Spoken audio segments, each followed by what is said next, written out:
Chapter 71 चरित्र copy book. Miss यान, मैंने पहले भी कहा है, लड़कियों को वेई मैडम के हेयरपिन फूलों की नाजुक और सुंदर छोटी नियमित स्क्रिप्ट की नकल करनी चाहिए। बस देखो कि आपने क्या लिखा है। क्या आप जैसी युवा महिला सुलेख के ऋषि के ऑर्किड मंडप की प्रस्तावना के सार को पकड़ने में सक्षम है? दाओहुआ ने अपने हाथ की पीठ पर लाल और सूजे हुए शासक के निशान को देखा। उसकी आंखें ठंडी हो गईं क्योंकि वह उदासीनता से मास्टर को देख रही थी। किन मास्टर किन ने उसके घूरने से चिढ़कर अपनी भौहें सिकोड़ ली और कठोरता से कहा, मिस यान, मिस्टर यान ने मुझे तुम्हें निर्देश देने का काम सौंपा है। मैं समझता हूँ कि तुम काउंटी मजिस्ट्रेट की प्रिय बेटी हो और तुम्हारी स्थिति सम्मानजनक है, लेकिन यहाँ इस कक्षा में आखिरकार मैं तुम्हारा शिक्षक हूँ। क्या तुम्हें कम से कम सम्मान नहीं दिखाना चाहिए?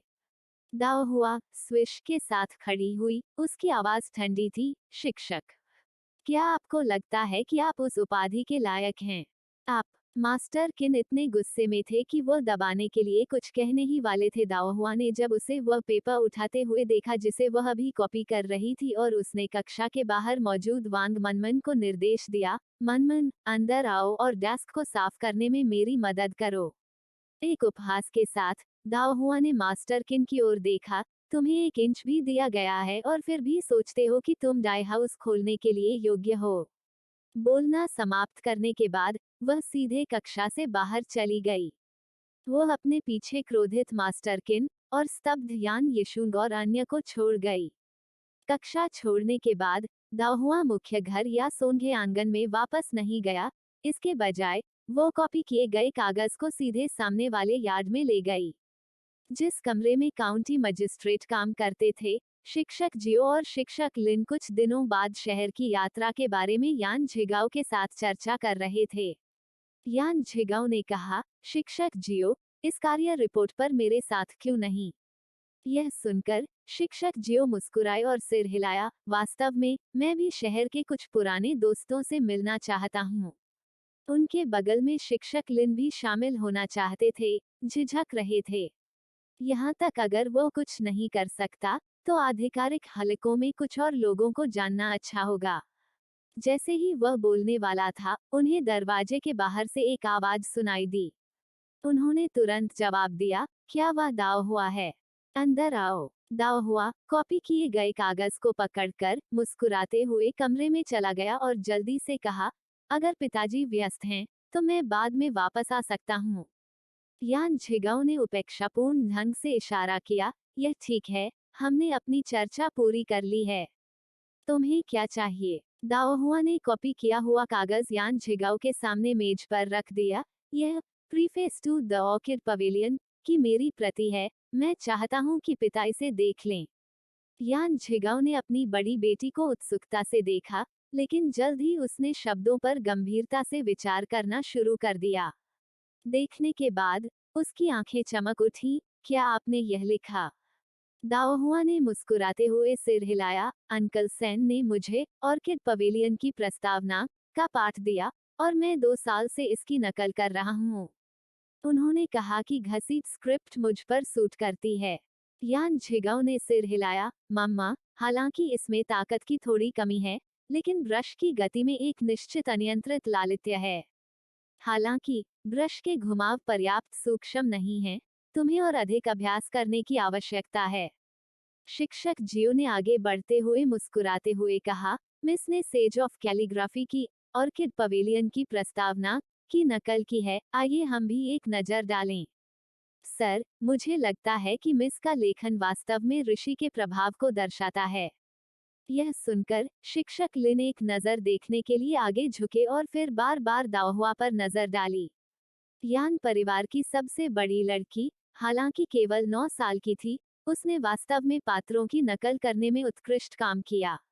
यान झिगाओ ने तारीफों पर विनम्रता व्यक्त की और फिर दाओहुआ ने मुस्कुराते हुए पूछा, पिताजी, क्या आपको लगता है कि मुझे इस स्क्रिप्ट में प्रशिक्षण लेना चाहिए? बिना एक दूसरे विचार के यान झिगाओ ने सिर हिलाया। बेशक, आप अच्छा कर रहे हैं। किसी अन्य स्क्रिप्ट पर स्विच क्यों करें? दाओहुआ ने अपना सिर हिलाया। ऐसा नहीं है कि मैं चाहता हूँ। लेकिन मास्टर किन सोचते हैं कि मुझे लेडी वेई की हेयरपिन फूल वाली छोटी नियमित स्क्रिप्ट का अभ्यास करना चाहिए। आज उसने मुझे तुरंत एक दंड शासक दे दिया, जैसे कि मुझे बदलना होगा अन्यथा।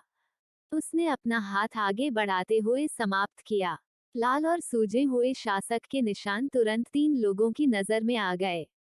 दाओहुआ ने आगे कहा, पिताजी, मैं अब 2 साल से ऑर्किड पवेलियन की प्रस्तावना की नकल कर रहा हूँ, और मैं वास्तव में किसी अन्य स्क्रिप्ट पर स्विच नहीं करना चाहता।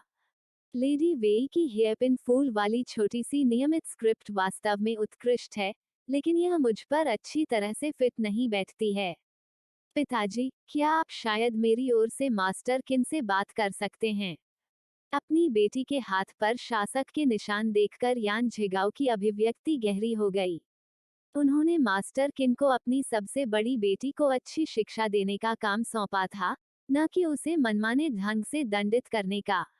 अगर उसकी माँ और पत्नी को पता चला तो पिछवाड़े में अराजकता फैल सकती थी।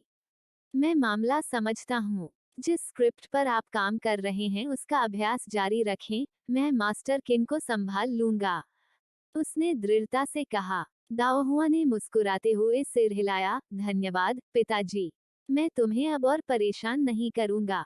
यह कहते हुए उसने दोनों शिक्षकों को प्रणाम किया और जल्दी से चली गई। दाओहुआ के जाने के बाद शिक्षक जियो ने मुस्कुराते हुए कहा, प्रमुख परिवारों के युवा मास्टर और मिस सभी बहुत विद्वान हैं। यदि वह वास्तव में नहीं सीख सकती है, तो शायद यह ट्यूटर की शिक्षा है जो कम हो जाती है। यह सुनकर शिक्षक लिन ने तेजी से शिक्षक जियो की ओर अपनी निगाहें उठाईं, उनकी अभिव्यक्ति कुछ उदास थी।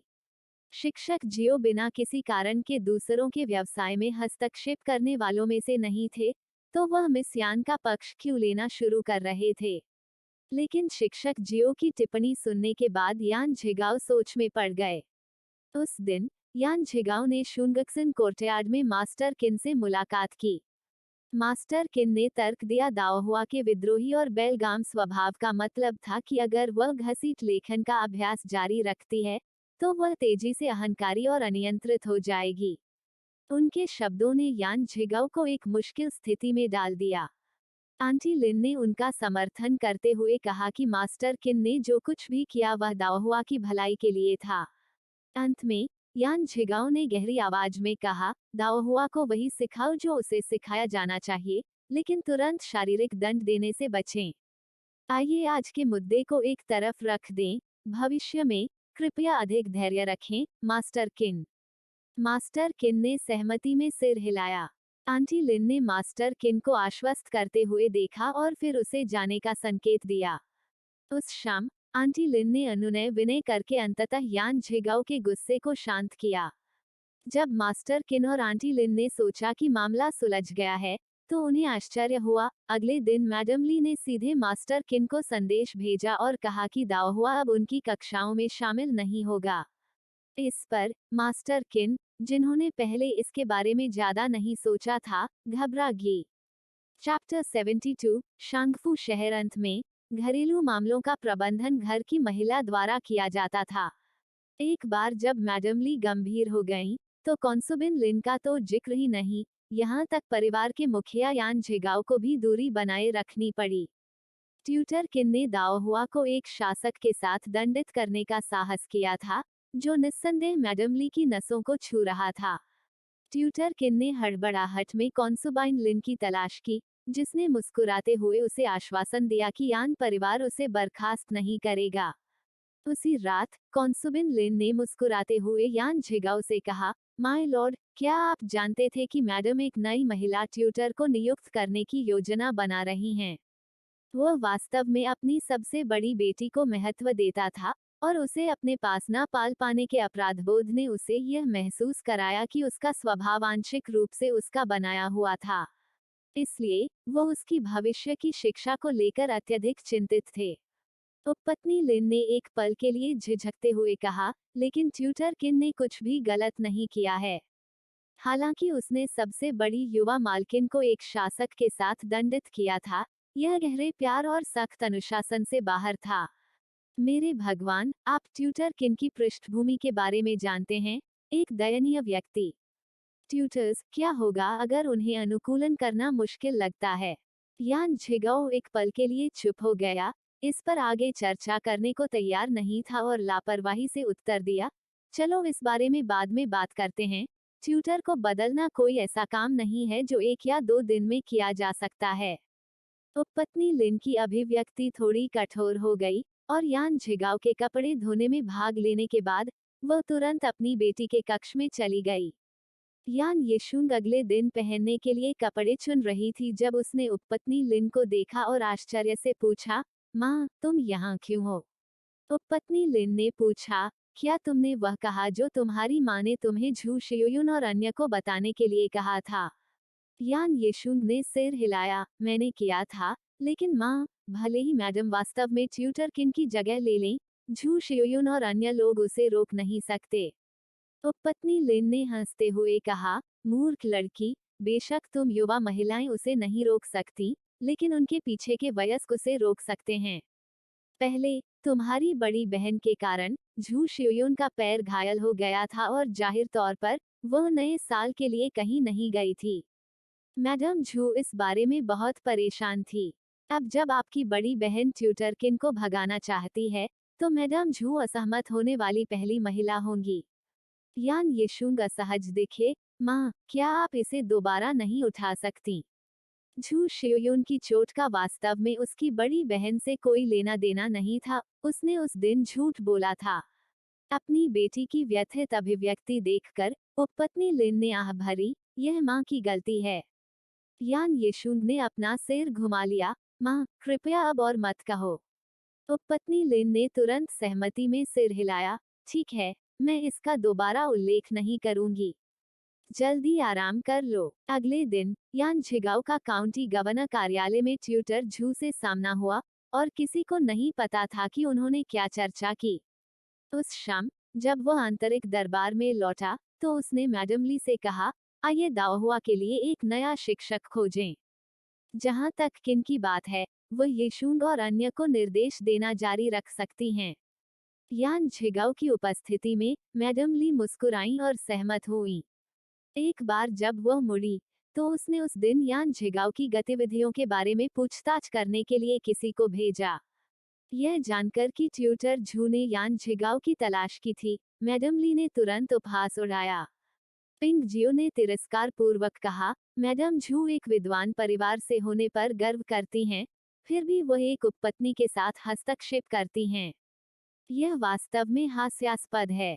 मैडम ली ने गहरी सांस ली, जब परिस्थितियों की मांग हो तो व्यक्ति को सहना चाहिए। झू परिवार की तुलना में यान परिवार की नींव बहुत उथली थी। कुछ चीजों के लिए न केवल उसके धैर्य की आवश्यकता होती है, बल्कि ट्यूटर झू का सामना करते समय भगवान से 3 गुना अधिक विनम्र होने की भी आवश्यकता होती है। पहले चंद्र महीने के 20वें दिन मैडम ली ने यान झिगाओ की शांगफू शहर की यात्रा के लिए पैकिंग शुरू कर दी।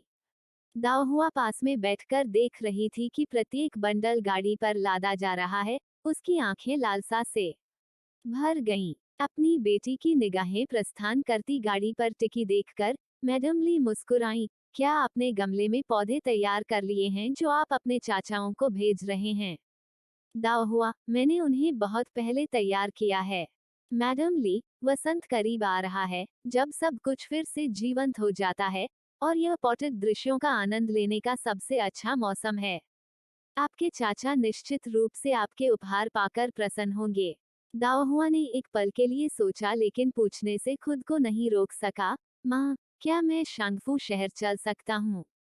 इस दुनिया में आने के बाद से कई वर्षों में अपने पुराने घर से लिनी काउंटी तक की यात्रा के अलावा उसने शायद ही कभी बहुत दूर की यात्रा की हो। लेकिन वह यात्रा भूख, थकान और भय से भरी, सुखद के अलावा कुछ भी नहीं थी। उसे प्राचीन दृश्यों और स्थानीय रीति रिवाजों को समझने का मौका नहीं मिला था, लोगों का सामना करना जितना संभव हो उतना दूर रहने का मामला था। मैडम ली एक पल के लिए चुप हो गईं। आमतौर पर वह निश्चित रूप से मना कर देती, लेकिन अपनी बेटी के हाल ही में अपने पिता से अलगाव के बारे में सोचते हुए उसने सोचा कि क्या यह यात्रा दोनों के लिए अपने बंधन को मजबूत करने का एक अवसर हो सकती है। यान ग्रैनी ने भी यही विचार साझा किया। वो यह देखने के लिए आई कि क्या दाओहुआ की बड़ी भाभी ने उपहार ठीक से पैक किए हैं, और दाओहुआ के अनुरोध को सुनकर उसने तुरंत अपनी मंजूरी दे दी। जाओ, दाओहुआ को हमारे साथ जाने दो। दाओहुआ की आंखें चमक उठी, लेकिन फिर जल्दी ही धुंधली हो गईं। यह मामला, मुझे डर है कि इसके लिए पिता की सहमति की आवश्यकता है। ठीक है, यान दादी ने दाओहुआ के कंधे को थपथपाया और उसे आश्वासन दिया। चिंता मत करो, तुम्हारी दादी उससे बात करेगी। यह सुनकर दाओहुआ फिर से चमक उठा और गाड़ी के अंदर की एकरसता के बारे में सोचते हुए कहा, फिर तीसरे भाई और चौथे भाई को साथ आने दो, ताकि रास्ते में मुझे भी साथ मिल सके। यांग ग्रैनी ने दाओहुआ के सिर पर थपथपाया। अब तुम बहुत ज्यादा मांग रहे हो। दाओहुआ ने यान दादी की बांह पकड़ते हुए चंचलता से विनती की, दादी कृपया, अगर तीसरा भाई और चौथा भाई आएगा तो मेरी चीजों में मेरी मदद करने के लिए कोई होगा। मैडम ली ने कहा, तीसरा भाई बहुत ईमानदार है, चौथा भाई बहुत आवेगी है। अगर सबसे बड़ा चला जाए तो बेहतर होगा। दाओहुआ का चेहरा उतर गया। सबसे बड़े भाई, मैडम ली ने दाओहुआ की ओर देखा। क्या आप इस बात से खुश नहीं हैं कि आपका सबसे बड़ा भाई आपके साथ जाने के लिए समय निकाल रहा है? दाओहुआ ने चिल्लाते हुए कहा, सबसे बड़ा भाई मेरा साथ देने के लिए यहाँ नहीं है, वो मेरे पर्यवेक्षक की तरह है। जब वे तीनों इधर उधर मजाक कर रहे थे, तब तक यान झिगाओ काउंटी गवर्नर के कार्यालय से लौटे। उन्हें सूचित किया गया कि उन्हें शांगफू शहर में 4 अतिरिक्त लोगों को ले जाने की आवश्यकता होगी। पहले तो यान झिगाओ सहमत नहीं थे, लेकिन अपनी मां के सख्त चेहरे और अपनी बेटी की आशा भरी आंखों को देखकर उन्होंने अंततः दांत पीसकर नरमी बरती। शाम को जब यान वेनशियू, यान वेनताओ और यान वेनकाई ने स्कूल खत्म किया और उन्हें पता चला कि वे शांगफू शहर जा रहे हैं, तो वे बहुत खुश हुए। जो लोग नहीं जा सके वे निराश हो गए। अपने सबसे छोटे बेटे और बेटी को लालसा भरी निगाहों से अपनी ओर देखते हुए यान झिगाओ के पास दृढ़ता से कहने के अलावा कोई विकल्प नहीं था, आपकी सबसे बड़ी बहन अभी तक अपने कई मामाजी से नहीं मिली है। यह यात्रा बड़ों को सम्मान देने के लिए है। यान येशुंग ने शिकायत की, सबसे बड़े भाई, तीसरे भाई और चौथे भाई के बारे में क्या? उसे देखने के लिए बहुत समझाने के बाद यान झिगाओ अपने बेटे और बेटी को शांत करने में कामयाब रहे और आखिरकार आराम करने के लिए मुख्य प्रांगण में चले गए। अगली सुबह यान झिगाओ ने बच्चों को इकट्ठा किया और मास्टर जियो से मुलाकात की, जो काउंटी गवर्नर कार्यालय के प्रवेश द्वार पर इंतजार कर रहे थे। यान वेनशियू और अन्य लोगों को देखकर मास्टर जियो ने कोई विशेष प्रतिक्रिया नहीं दिखाई, लेकिन दाओहुआ को देखकर, जो एक लड़के के रूप में तैयार था, मास्टर की भौहें आश्चर्य से ऊपर उठ गईं। कृपया सड़क पर इसे गलत न समझें। मास्टर जियो एक पल के लिए दिल से हंसे, फिर यान झिगाओ के साथ एक गाड़ी में चढ़ गए। इस बीच बच्चे दूसरी गाड़ी में चढ़ गए और काफिला शांगफू शहर की ओर चल पड़े। चैप्टर 73, पोस्ट हाउस डाकघर। प्राचीन गाड़ियां सदमे अवशोषक नहीं थीं, और यदि किसी का शरीर ठीक नहीं था, तो कई दिनों तक लगातार गाड़ी में सवारी करने से व्यक्ति पूरी तरह से थक जाता था। लिनी काउंटी छोड़ने के ठीक 2 दिन बाद यान वेनशियू के चेहरे का रंग थोड़ा फीका लग रहा था। वो गाड़ी में बैठने में काफी असहज लग रहा था। अपने सबसे बड़े भाई को इतना कमजोर देखकर दाओहुआ ने अपना सिर हिलाया। सबसे बड़े भाई, तुम सच में बहुत कमजोर हो। तुम्हें काम और आराम के बीच संतुलन बनाने पर ध्यान देना चाहिए, भले ही तुम पढ़ रहे हो। क्या यह सिर्फ खेलना नहीं है? यान वेनकाई ने आत्मविश्वास से जवाब दिया, मुझे खेलने की प्रक्रिया में कुछ व्यायाम मिलता है, यह दोनों दुनियाओं में सर्वश्रेष्ठ है। फिर उसने दाओहुआ और वेनताओ की ओर देखा, बड़ी बहन, मैं देख रहा हूँ कि आप और तीसरा भाई दोनों बहुत अच्छे दिख रहे हैं। वे इस मौज मस्ती करने वाले, शोर मचाने वाले से भी अधिक उत्साही लग रहे थे। वेनताओ ने बातचीत शुरू करते हुए हंसते हुए कहा, ऐसा इसलिए है क्योंकि यान फैमिली विलेज में दाओहुआ एक धन्य बच्चे के रूप में प्रसिद्ध था। जब वह छोटी थी तब से वह शायद ही कभी बीमार पड़ी हो, और वह वयस्कों की तुलना में तेज दौड़ सकती थी। उसके पीछे दौड़ने से मेरे स्वास्थ्य में बहुत सुधार हुआ। यह सुनकर यान वेनशियू और यान वेनकाई दोनों हंस पड़े। यान वेंशयू ने दाओहुआ की ओर देखा। एक स्वस्थ शरीर होना हर चीज की नींव है, खासकर महिलाओं के लिए। एक अच्छा शरीर होना एक बहुत बड़ा आशीर्वाद है। हालांकि यह सच है कि उचित व्यायाम स्वास्थ्य के लिए अच्छा है, एक महिला के रूप में इसे प्राथमिकता देना अभी भी महत्वपूर्ण है। संयम और गरिमा। ऐसे क्षण में अपने सबसे बड़े भाई के लगातार उपदेश का सामना करते हुए दाओहुआ ने आह भरी और विनम्रता से कहा, बड़े भाई, मुझे पता है कि आप मेरे लिए अच्छा चाहते हैं, लेकिन मैं अब एक आदमी के रूप में प्रच्छन्न हूँ और हम यात्रा कर रहे हैं। इसलिए कृपया हर समय शिष्टाचार और शिष्टाचार पर ध्यान न दें। कम से कम इस अवधि के लिए मुझे कुछ आराम के दिनों का आनंद लेने दें। स्वर्ग जानता था कि उच्च दर्जे की सौम्य और शांत महिला होना, मुस्कुराते समय कभी दांत न दिखाने वाली, ऐसा न करने में असमर्थ, ऐसा कहने में असमर्थ होना कितना कष्टदायक था। अप्रतिबंधित रहने के आदि किसी व्यक्ति के लिए यह काफी कठिन था। दाओहुआ के स्वस्थ रंग को देखकर यान वेंशियू ने आगे कहा, दुनिया में महिलाओं से सख्त अपेक्षाएं हैं। किसी के हर शब्द और कार्य को कम उम्र से ही विकसित किया जाना चाहिए ताकि शिष्टाचार और रीति रिवाज दूसरी प्रकृति बन जाएं। इस तरह भविष्य में आप जहां भी जाएं, कोई भी आप में गलती नहीं ढूंढ पाएगा। एक अत्यधिक सशक्त व्यक्तित्व अनियंत्रित होने का आभास दे सकता है और दूसरों को दूरी बनाए रखने के लिए मजबूर कर सकता है। दाओहुआ को पता था कि इस तरह के वैचारिक संघर्षों को शब्दों के माध्यम से हल करना कठिन है। उसके लिए सबसे अच्छा समाधान यह था कि वह इसे एक कान से जाने दे और दूसरे कान से निकाल दे। प्राचीन समय में रहते हुए वह जीवित रहने के लिए स्थानीय रीति रिवाजों को अपना सकती थी, लेकिन वह पूरी तरह से आत्मसात नहीं होना चाहती थी। उस शाम दाओहुआ और उसके समूह ने एक सराय में आश्रय मांगा। जैसे ही वे गाड़ी से उतरे, यान झिगाओ और शिक्षक जियो के अस्थिर रुख को देखकर दाओहुआ ने फिर से अपना सिर हिलाया। ये लोग बहुत कमजोर थे। थोड़ी देर और रुकें, हमें शहर पहुंचने में बस 2 दिन और लगेंगे। लिनी काउंटी सुदूर था और शहर काफी दूर था। यात्रा के दौरान उबड़ खाबड़ पहाड़ी रास्ते भी थे। यहाँ तक गाड़ी से भी पहुंचने में कम से कम 5 दिन लगेंगे। यह देखकर कि छोटे बच्चे अभी भी अच्छे मूड में थे, यान झिगाओ ने राहत की सांस ली। उनकी सबसे बड़ी चिंता यात्रा के दौरान उनका बीमार पड़ना था। अब जब उसने उन्हें स्वस्थ देखा, तो उसका मन काफी शांत हो गया। एक रात के आराम के बाद सभी को कुछ हद तक बेहतर महसूस हुआ और अगली सुबह वे बिना देर किए फिर से सड़क पर निकल पड़े। पिताजी। जैसे ही वह गाड़ी में बैठा, यान झिगाओ ने अपने चौथे बेटे की आवाज सुनी। उसने पर्दा खोला। क्या बात है? यान वेंकाई ने यान झिगाओ को पानी का फ्लास्क देते हुए मुस्कुराते हुए कहा, पिताजी, यह चाय है जिसे बड़ी बहन ने बनाया था, जिसे ताज़ा कहा जाता है। यदि आप और शिक्षक जियो थक जाते हैं, तो कुछ पीने से थकान कम करने में मदद मिलेगी। यान झिगाओ ने फ्लास्क स्वीकार किया, ढक्कन खोला और सूंघा। कैसी चाय? इसकी गंध काफी अच्छी है। उन्होंने तुरंत शिक्षक जियो के लिए एक कप डाला। शिक्षक जियो, आपको भी इसे आजमाना चाहिए, स्वाद वास्तव में काफी अच्छा है।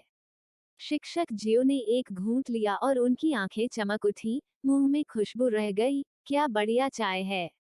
उसने एक और छोटा घूंट लिया और पूछा, महाराज, क्या आप पहचान सकते हैं कि यह किस प्रकार की चाय है? यान झिगाओ ने एक और कप पिया। यह सिर्फ साधारण चमेली की चाय लगती है। शिक्षक जियो ने अपना सिर हिलाया। साधारण चमेली चाय में इतनी स्पष्टता और समृद्धि नहीं होती है। युवा महिला ने उत्कृष्ट गुणवत्ता की चाय की पत्तियों का उपयोग किया है। यान झिगाओ ने सहमति में सिर हिलाया। उसके चेहरे पर पहचान का भाव था। कौन जानता है कि उस लड़की को इतनी सुगंधित और शुद्ध स्वाद वाली चाय कहाँ से मिली। घर पर इतनी बढ़िया चाय नहीं थी। शिक्षक जियो मुस्कुराए और कुछ नहीं कहा। यह निश्चित रूप से यान परिवार का मामला था और एक बाहरी व्यक्ति के रूप में बहुत अधिक टिप्पणी करने की उनकी जगह नहीं थी। चाय के स्फूर्तिदायक प्रभाव से यान झिगाओ, शिक्षक जियो और यान वेंशियू सभी की आत्माओं में काफी सुधार हुआ और 5वें दिन समूह प्रीफेक्चुरल शहर के पोस्ट स्टेशन पर आसानी से पहुंच गया। इस अवधि के दौरान कई अधिकारियों के ड्यूटी के लिए रिपोर्ट करने के लिए प्रीफेक्चुरल शहर में आने के कारण जब दाओहुआ और अन्य लोग पहुंचे तो पोस्ट स्टेशन लगभग भरा हुआ था। हालांकि वे इतने भाग्यशाली थे कि उन्हें एक छोटा सा चतुर्भुज प्रांगण आवंटित किया गया था। आखिरकार हम थोड़ा आराम कर सकते हैं। लगातार 5 दिनों की यात्रा के बाद शारीरिक रूप से मजबूत दाओहुआ और वेंताओ ने भी एक अच्छी रात की नींद की कामना की। चतुर्भुज आंगन में दाओहुआ और अन्य लोगों के रहने के लिए पर्याप्त कमरे थे। मुख्य कमरा यान झिगाओ और शिक्षक जियो को रहने के लिए दिया गया था, जबकि साइड विंग को दाओहुआ और बाकी लोगों के बीच विभाजित किया गया था। कमरे आवंटित होने के बाद दाओहुआ ने पोस्ट स्टेशन के सहायक से गर्म पानी लाने के लिए कहा। वो नहाना चाहती थी। हालांकि गर्म पानी आने से पहले पोस्ट स्टेशन का अधिकारी लोगों के एक समूह के साथ उनके आंगन में आया। हम ही थे जो इस आंगन में सबसे पहले आए थे, हमें क्यों जाना चाहिए?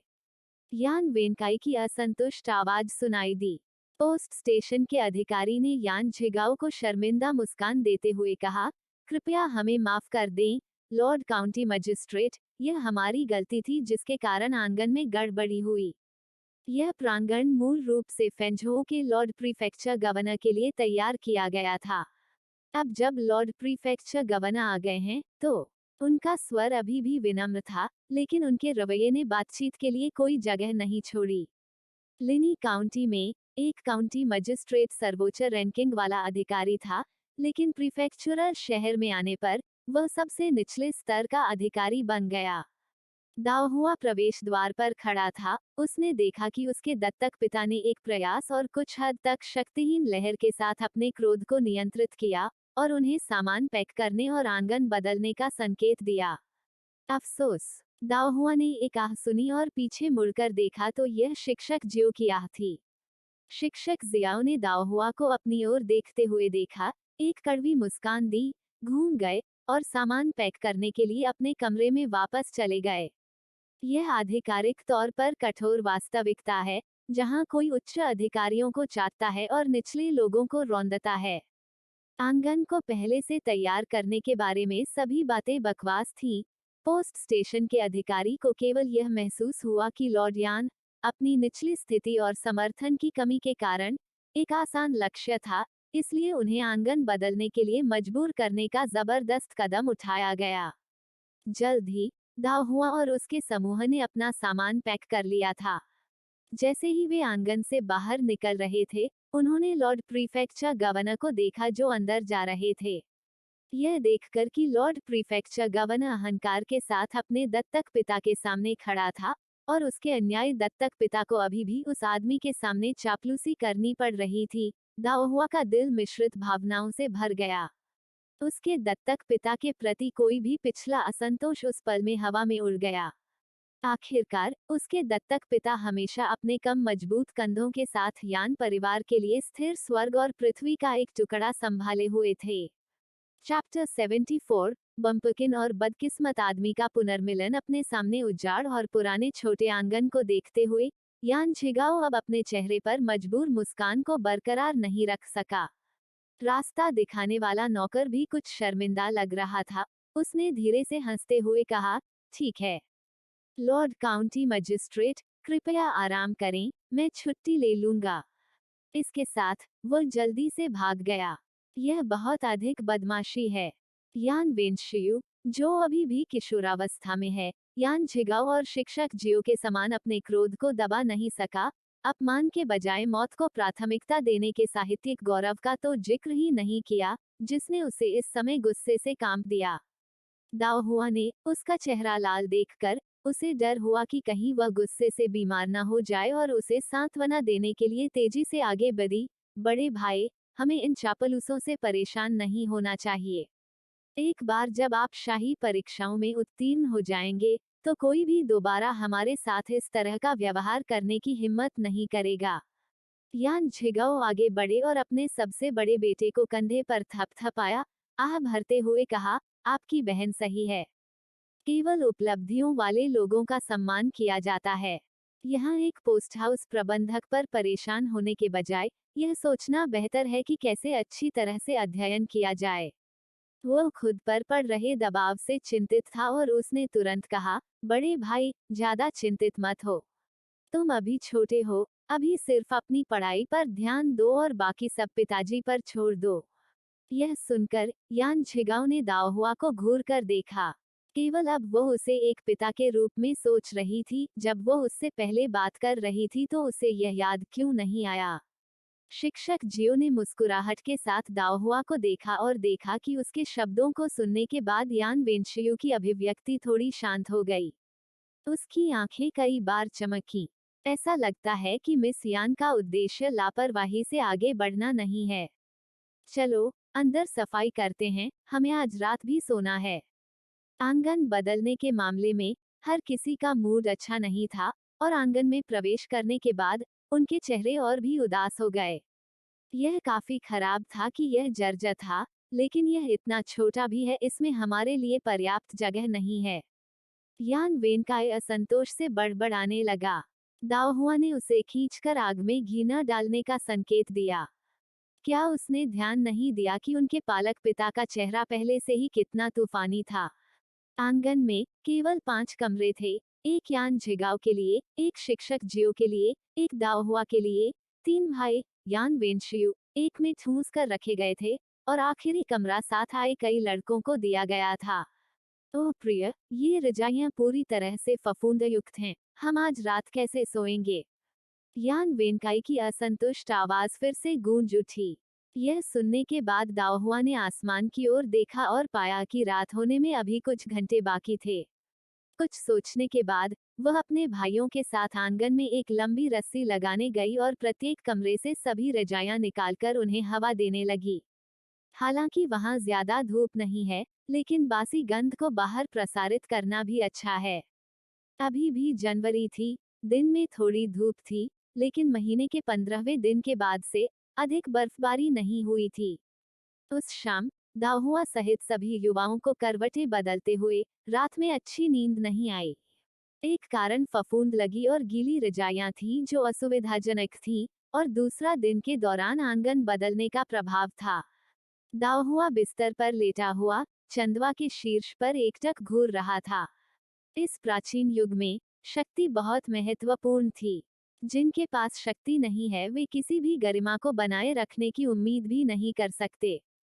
यदि एक काउंटी के प्रमुख के रूप में यान झिगाओ के साथ इस तरह की उपेक्षा और अवमानना का व्यवहार किया जा सकता है, तो आम लोगों की तो बात ही छोड़िए। अफसोस, अगली सुबह दाओहुआ और अन्य लोग नाश्ते की मेज पर अपनी आंखों के नीचे काले घेरे के साथ दिखाई दिए। यान झिगाओ और शिक्षक जियाओ भी अच्छी तरह से आराम नहीं कर रहे थे। स्पष्ट रूप से उनकी रात खराब रही थी। जब नाश्ता लगभग समाप्त हो गया तो यान झिगाओ ने कहा, बाद में मुझे कुछ अधिकारियों से मिलना होगा। आप युवा पोस्ट हाउस में रहें और इधर उधर न भागें। एक बार जब मैं अपना काम पूरा कर लूंगा तो मैं आपको आपके चाचा से मिलने के लिए ली निवास ले जाऊंगा। यान वेंशियू ने अपने खाने के बर्तन नीचे रख दिए और गंभीरता से कहा, पिताजी, अपना व्यवसाय आगे बढ़ाएं। मैं अपने छोटे भाई बहनों की देखभाल करूंगा। यान झिगाओ ने सिर हिलाया, अपने स्थिर बड़े बेटे पर भरोसा करते हुए। नाश्ते के बाद यान झिगाओ चला गया। उनके जाने के कुछ समय बाद शिक्षक जियो भी दोस्तों से मिलने के लिए बाहर चले गए और आंगन में केवल दाओहुआ और उसके छोटे भाई बहनों को छोड़ दिया। यान वेनकाई बेचैन होने वाले पहले व्यक्ति थे। क्या हम हर समय आंगन में ही रहेंगे? वेनताओ ने जवाब दिया, चाचा ने हमसे कहा कि हम इधर उधर न भागें। मुझे लगता है कि हमें वहीं रुकना चाहिए। यह देखकर कि उसके दोनों भाई बाहर जाने से असहमत हैं, निराश यान वेनकाई दाओहुआ को खोजने गया। इस समय दाओहुआ आंगन में था, अपने चाचाओं को देने के लिए गमलों में पौधों की व्यवस्था करने में व्यस्त था। प्रत्येक गमले में लगे पौधे चमकीले और हरे भरे फूलों से खिल रहे थे, और हालांकि कोई विशेष रूप से कीमती फूल या पौधे नहीं थे, फिर भी वे अपने समृद्ध वैभव में सुंदर थे। रंग बिरंगे गमलों में लगे पौधों को देखकर यान वेनकाई का उत्साह थोड़ा बढ़ गया और वह दाओहुआ को उनकी देखभाल करने में मदद करने के लिए नीचे बैठ गए। धमाके! अचानक एक कुजू गेंद आसमान से गिरी और गमले में लगे बेगोनिया को टुकड़े टुकड़े कर दिया। अप्रत्याशित परिवर्तन ने दाओहुआ और यान वेनकाई को चौंका दिया, जबकि शोर सुनकर यान वेनशियो और यान वेनताओ भी कमरे से बाहर भाग गए। जैसे ही वे बाहर आए, उन्होंने देखा कि एक ब्रोकेड पहने हुए युवक नौकरों के एक समूह से घिरा हुआ उनके आंगन में भाग रहा था। यान वेनशियो ने अपनी भौहें सिकोड़ ली। तुम कौन हो? तुम क्यों हो बिना कारण हमारे यार्ड में घुसपैठ की? ब्रोकेड पहने युवक ने यान वेनशियो को तिरस्कारपूर्वक देखा, उसे अनदेखा किया और साहसपूर्वक आंगन में हर चीज का निरीक्षण किया। यह देखकर यान वेनशियो और उसके साथियों के चेहरे काले पड़ गए। जल्द ही ब्रोकेड पहने हुए युवा के पीछे एक कमीने ने आगे बढ़कर कहा, हमारे युवा मास्टर की कुजू गेंद आपके यार्ड में प्रवेश कर गई, इसे जल्दी से सौंप दो। यान वेनकाई ने गुस्से में कहा, तो यह आप ही थे जिन्होंने हमारे गमले में लगे पौधों को नष्ट कर दिया, और आप इस तरह के अहंकार के साथ हमारे यार्ड में घुसने की हिम्मत कर रहे हैं। क्या आपको औचित्य की कोई समझ नहीं है? ब्रोकेड पहने युवा ने व्यंग्य किया। उचितता? उसने यान वेनकाए और अन्य लोगों को ऊपर से नीचे तक देखा और उपहास करते हुए कहा, आप जिस जर्जर आंगन में रहते हैं, उसे देखते हुए आप कोई भी महत्वपूर्ण व्यक्ति नहीं हो सकते और आप मुझसे औचित्य के बारे में बात करने का साहस कर रहे हैं। ब्रोकेड पहने हुए युवा के कमीने ने अहंकारपूर्वक कहा, आप किस रईस के नौकर हैं? आप प्रीफेक्चुरल गवर्नर के बेटे को सम्मान देने के लिए क्यों नहीं आ रहे हैं? दाओहुआ की भौहें सख्त हो गईं क्योंकि उसने जबरन यान वेनकाई को विस्फोट करने के लिए वापस पकड़ लिया, फिर कुजू गेंद को अपने पैर से दूर फेंक दिया। यह आपकी गेंद है, इसे ले लो और जल्दी से चले जाओ। प्रतिद्वंद्वी की आधिकारिक रैंक उनके सस्ते से अधिक थी। पिता का उनसे झगड़ा करना बुरा था। हालांकि दाओहुआ ने शांति बनाए रखने का फैसला किया, लेकिन प्रीफेक्चुरल गवर्नर का बेटा उन्हें इतनी आसानी से जाने देने के लिए तैयार नहीं था, खासकर आंगन में गमले में लगे पौधों को देखने के बाद। ये गमले में लगे पौधे बुरे नहीं हैं। चलो, इन्हें मेरे लिए ले लो। यह उनकी मुझसे माफी है। इस तरह की जबरदस्त डकैती से न केवल यान वेनकाई, बल्कि दाओहुआ, यान वेनशियो और यान वेनताओ भी क्रोधित हुए बिना नहीं रह सके। प्रीफेक्चुरल गवर्नर के बेटे के नौकरों को गमले में लगे पौधों को हटाने के लिए आगे बढ़ते देखकर उन चारों ने 2 बार भी नहीं सोचा और उन्हें रोकने के लिए दौड़ पड़े। प्रीफेक्चुरल गवर्नर के बेटा 7-8 लौंडे लेकर आया था। दाओहुआ जैसे 4 लोग उन्हें रोक नहीं सके। यान वेनताओ और यान वेनकाई ने कुछ हिट भी ली। संघर्ष में प्रीफेक्चुरल गवर्नर के बेटे ने सबसे जीवंत रेड प्लम पॉटेड प्लांट को पकड़कर मोर्चा संभाला और यार्ड से बाहर चला गया। मेरा पॉटेड प्लांट! दाओहुआ गुस्से से उन्मत्त होकर उसका पीछा करने लगा। उसके पीछे यान वेनकाई और यान वेनताओ भी थे। यान वेनक्सियू भी अपने गुस्से को रोक नहीं सका। बड़े होने के कारण उन्होंने सरकारी कामकाज में होने वाले काले लेन देन के बारे में सुना था, लेकिन कभी किसी के इतने निर्लज और लापरवाह होने की कल्पना नहीं की थी। अपने भाई बहनों को चिंतित और क्रोधित होते हुए देखकर उसने तुरंत एक नौकर को बुलाया। जल्दी करो, मेरे पिता और शिक्षक जियो को ढूंढो। आदेश देने के बाद वो उनके पीछे दौड़ा। गमले वाला पौधा मुझे लौटा दो। दाओहुआ तेजी से आगे बढ़ रहा था और प्रीफेक्चुरल गवर्नर के बेटे का रास्ता रोक रहा था। भले ही आपके पिता प्रीफेक्चुरल गवर्नर हो, आप दूसरों को धमका नहीं सकते और उनका सामान नहीं छीन सकते। यदि आप आज गमले में लगा पौधा मुझे नहीं लौटाते हैं, तो मैं प्रांतीय गवर्नर के कार्यालय में शिकायत दर्ज कराऊंगा। आगे बढ़ें और शिकायत करें। मैं देखना चाहता हूं कि क्या आप मेरे पिता को नीचे ला सकते हैं और क्या मुझे दंडित किया जाएगा या नहीं।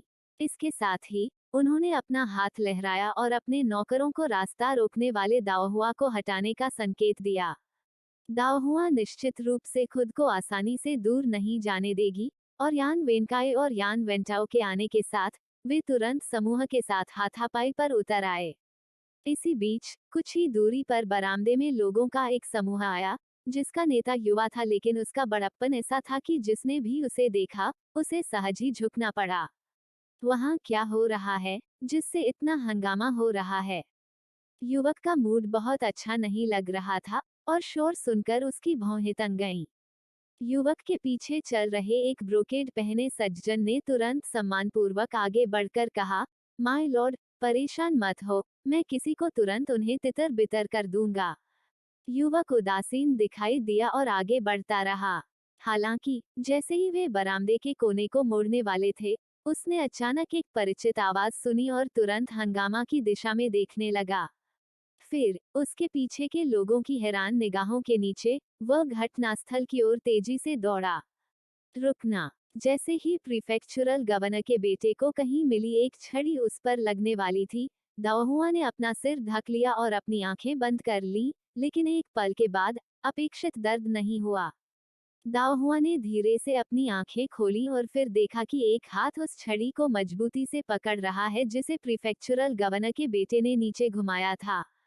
जैसे ही उसकी नजर हाथ के मालिक पर पड़ी और जैसे ही उसने पहचान लिया कि यह कौन है, उसकी आंखें अचानक आश्चर्य से चमक उठी। दुर्भाग्य। जियो येयांग ने अपनी भौहें सिकोड़ ली, लेकिन दाओहुआ की आंखों में स्पष्ट खुशी देखकर उसने नाम पुकारने से अपनी झुंझलाहट को दबा दिया और चिढ़कर जवाब दिया, country bumpkin. Chapter 75, the fox borrows the tiger's might. लोमड़ी बाघ की ताकत उधार लेती है, क्या तुम ठीक हो? जियो येयांग ने तेजी से प्रीफेक्चुरल गवर्नर के बेटे को झटका दिया और दाओहुआ की ओर चल दिया। प्रीफेक्चुरल गवर्नर का बेटा कुछ कदम लड़खड़ा गया और लगभग गिर गया। हालांकि वह इस अचानक घुसपैठिए को जोर से डांटना चाहता था, लेकिन जियो येयांग की पोशाक और उसके चारों ओर की भव्य आभा को स्पष्ट रूप से देखकर उसने चालाकी से अपना मुंह बंद कर लिया। जियो येयांग ने दूसरों की परवाह किए बिना जमीन पर गिरी हुई दाओहुआ को उठाया, उसे सिर से पैर तक बड़ा करते हुए भौहें चढ़ा ली और फिर घृणा के संकेत के साथ कहा, मेरा मतलब है, जब भी मैं तुम्हें देखता हूं तो तुम हमेशा इतने अस्त व्यस्त क्यों दिखते हो? दाओहुआ ने अपनी आंखें घुमाईं।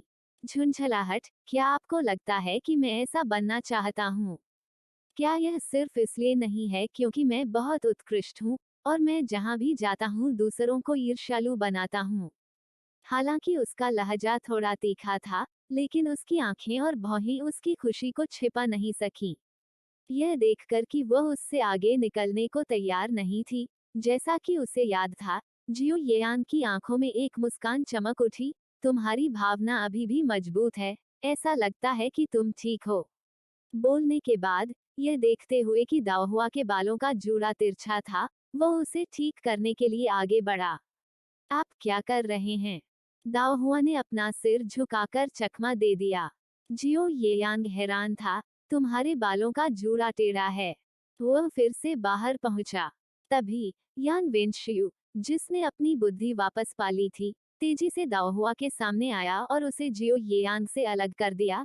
युवा मास्टर को खुद को परेशान करने की जरूरत नहीं है। बोलने के बाद वह मुड़ा और जल्दी से दाओहुआ के बालों का जूड़ा ठीक किया। भले ही बड़ी बहन पुरुषों के कपड़ों में थी, वह आखिरकार एक लड़की थी। यदि वह एक युवा मास्टर को सार्वजनिक रूप से अपना सिर छूने की इजाजत देती है तो वह भविष्य में खुद को कैसे संभालेगी? जियो येयांग, उसका हाथ अभी भी हवा में लटका हुआ है। यह आदमी कहाँ से आया? क्या वह किसी के लिए उससे प्रतिस्पर्धा कर रहा था? इस समय जियो येयांग का अनुसरण करने वाला समूह भी आ गया। युवा मास्टर, क्या आप ठीक हैं? डोंग युवानेक्सुआन कुछ हद तक घबराया हुआ लग रहा था। जियो येयांग के पास आया, कई बार उसका सावधानीपूर्वक निरीक्षण किया और यह पुष्टि करने के बाद ही कि उसे कोई नुकसान नहीं हुआ है, उसने राहत की सांस ली। भगवान, अगर यह छोटा पूर्वज उसके सामने मुसीबत में पड़ गया होता, तो घर लौटने पर उसके पिता निश्चित रूप से उसे पीट पीट कर मार डालते।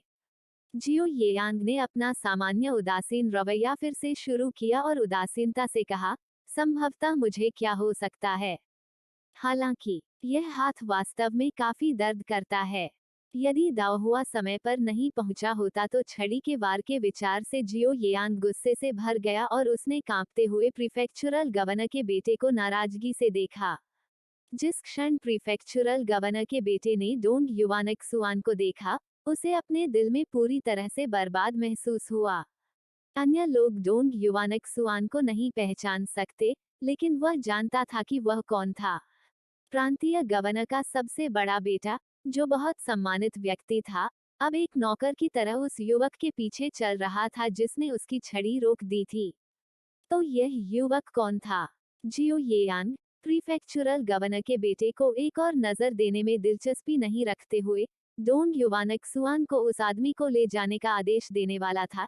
जब उसने देखा कि दाओहुआ उसे बड़ी आंखों से घूर रहा था, चुपचाप उसे देख रहा था।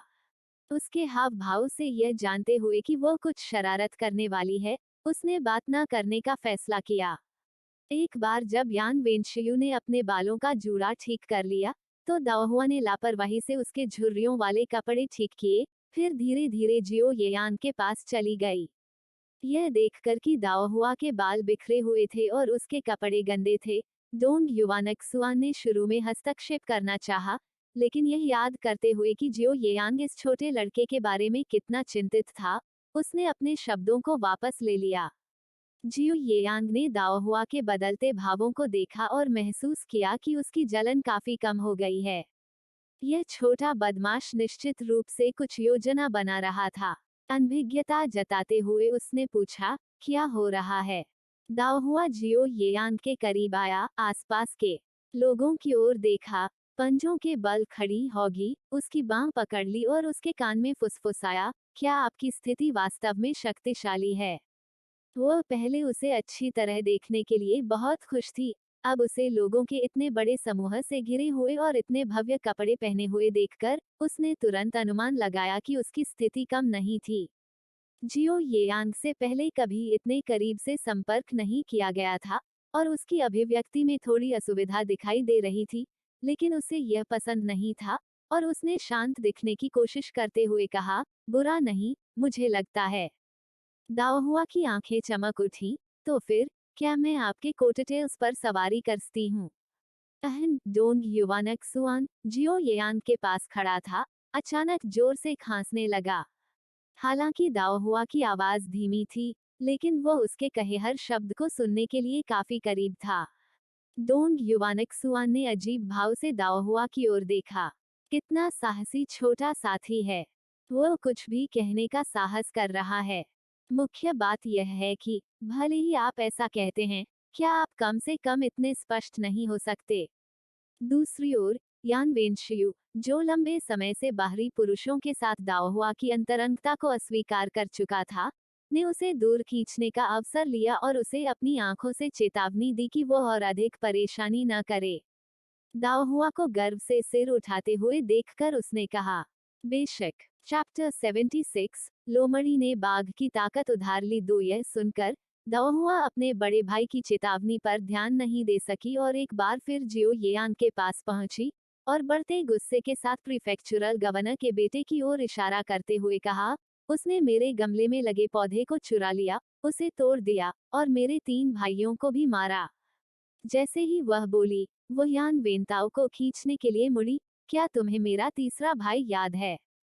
हालांकि वह कुछ घबराया हुआ लग रहा था। उसके पास सीमित अनुभव था और वह बता सकता था कि जियो येयांग कोई सामान्य व्यक्ति नहीं था, और उसके साथ दाओहुआ की तरह अनौपचारिक होने की हिम्मत नहीं थी। जियो येयांग ने यान वेंताओ की आंख के पास की चोट को देखा, फिर जमीन पर टूटे हुए गमले के पौधे को देखा, और एक पल के बाद दाओहुआ की ओर देखा और पूछा, तुम क्या करना चाहते हो? दाओहुआ ने उसकी ठुड्डी को छुआ, उसकी आंखें चारों ओर घूम गईं, मैं जो चाहूं वह कर सकता हूं। अगर कोई और होता, तो शायद वह इसे जाने देती, लेकिन प्रीफेक्चुरल गवर्नर का बेटा बहुत दूर चला गया था। यदि वे जियो येयांग से नहीं मिले होते, तो उनके परिवार को निश्चित रूप से नुकसान होता। ठीक है। इससे पहले कि दाओहुआ कुछ कह पाता, ट्यूटर जियो तेजी से आगे बढ़े, उनकी सांस फूल रही थी और उन्होंने तुरंत हस्तक्षेप किया, महान महिला। युवा मास्टर, यह तो बस एक छोटी सी बात है। बोलने के बाद, उसने दाओहुआ की ओर अपना सिर हिलाया। यह देखकर, दाओहुआ घबरा गई, लेकिन उसने और कुछ नहीं कहा। जियो येयांग ने ट्यूटर जियो की ओर देखा, ऐसा लग रहा था कि वो उसकी रुकावट से नाखुश था। वो कौन है? ट्यूटर जियो घबराया हुआ लग रहा था, और दाओहुआ ने तुरंत उसे आश्वस्त करने की कोशिश की, वो मेरे पिता का शिक्षक है। ओह ठीक है, मुझे नहीं लगता कि मैंने आपको बताया है, मेरे पिता लिनी काउंटी के काउंटी मजिस्ट्रेट हैं, है ना? जियो येयांग ने अपना सिर हिलाया, आपने इसका उल्लेख नहीं किया है। अब आप जानते हैं। दाओहुआ ने जियो येयांग की ओर देखते हुए गर्व के साथ कहा, लेम एक अधिकारी की बेटी है। यह सुनकर डोंग युवानक्सुआन के मुंह के कोने अनियंत्रित रूप से हिल गए और जियो येयांग ने भी एक जटिल अभिव्यक्ति धारण की। एक काउंटी मजिस्ट्रेट, 7वीं रैंक का अधिकारी है, क्या वह टोटेम पोल पर बहुत नीचे नहीं है? दाव हुआ भीड़ में घबराए हुए पोस्टमास्टर को देखकर अचानक निराश हो गया और जियो येयांग की ओर मुड़ते हुए आह भरते हुए कहा, तुम्हें पता नहीं है, यह यात्रा एक आपदा रही है। इस पोस्ट स्टेशन के लोग मेरे पिता की निम्न रैंक को देखते हैं और हमें एक जर्जा आंगन देते हैं। मुझे कल रात बिल्कुल भी अच्छी नींद नहीं आई। क्या आप इसे सूंघ सकते हैं? मुझे अभी भी इसकी दुर्गंध आ रही है। फफूंदी। उसके साथ दाओहुआ ने जियो येयांग को इसकी गंध लेने के लिए अपनी आस्तीन ऊपर उठाई। यह देखकर यान वेनशियू चौंक गया और उसने जल्दी से दाओहुआ को वापस खींच लिया, उसे जियो येयांग के करीब जाने से मना कर दिया और अपने दिल में फैसला किया कि एक बार जब वे घर आएंगे तो उसे अपनी मां को अपनी सबसे बड़ी बहन को शिष्टाचार के बारे में निर्देश देना होगा। दाओहुआ यान वेनशियू के विचारों से अनजान था। उसकी नज़र में वह केवल 9 साल की थी और जियो येयांग सिर्फ 12 या 13 साल की किशोरी थी और पुरुषों और महिलाओं के बीच प्रतिबंध अभी तक उन पर लागू नहीं हुआ था। बड़े भाई, आप मुझे क्यों रोक रहे हैं? क्या उसने नहीं देखा कि वह सिर्फ झांसा दे रही थी? यह एक नुकसान हो सकता है कि उनके पिता एक निम्न आधिकारिक पद पर थे और हालांकि प्रीफेक्चुरल गवर्नर के बेटे ने विवाद शुरू किया था, वे हाथापाई के दौरान भी पीछे नहीं हटे थे और उनका तीसरा भाई काफी मजबूत था। कौन जानता था कि उन्होंने प्रीफेक्चुरल गवर्नर के बेटे पर कोई निशान छोड़ा होगा। अब जियो येयांग की मौजूदगी में उन्हें मामले को जल्दी से सुलझाना था। जियो येयांग को यान वेनशियू का बार बार हस्तक्षेप करना बेहद परेशान करने वाला लगा। अगर उसे यह पता नहीं होता कि यह व्यक्ति दाओहुआ का भाई है, तो वह अपना आपा खो देता। उसी समय तीखी आवाज वाला एक नाजुक चेहरे वाला युवा नौकर दौड़ता हुआ आया। जियो येयांग को देखकर उसने तुरंत पुकारा, युवा मालिक, हम क्यों नहीं जा रहे हैं? वे अभी भी वहां इंतजार कर रहे हैं। जमीन पर गिर गया, जैसे उसके गालों पर हल्की बूंदाबांदी की तरह ठंडा पसीना टपक रहा था। यहाँ तक कि यान वेनशियू और अन्य लोगों के दिलों में बेचैनी महसूस हो रही थी। जियो येयांग ने अपने बगल वाले हिजड़े पर ठंडी नजर डाली, क्या? मैंने आपकी राय पूछी। हिजड़े डी फू ने तुरंत एक चापलूसी भरी मुस्कान पेश की, यह बहुत अभिमानपूर्ण था, मेरे स्वामी। चलो चलते हैं, हम लगभग वहां हैं। इस समय दाओहुआ भी आगे बोलने से बचते रहे। पीले रंग के युवक के आचरण को देखकर जियो येयांग को कोई जरूरी काम रहा होगा, इसलिए वह केवल उसे सीधे घूर सकती थी।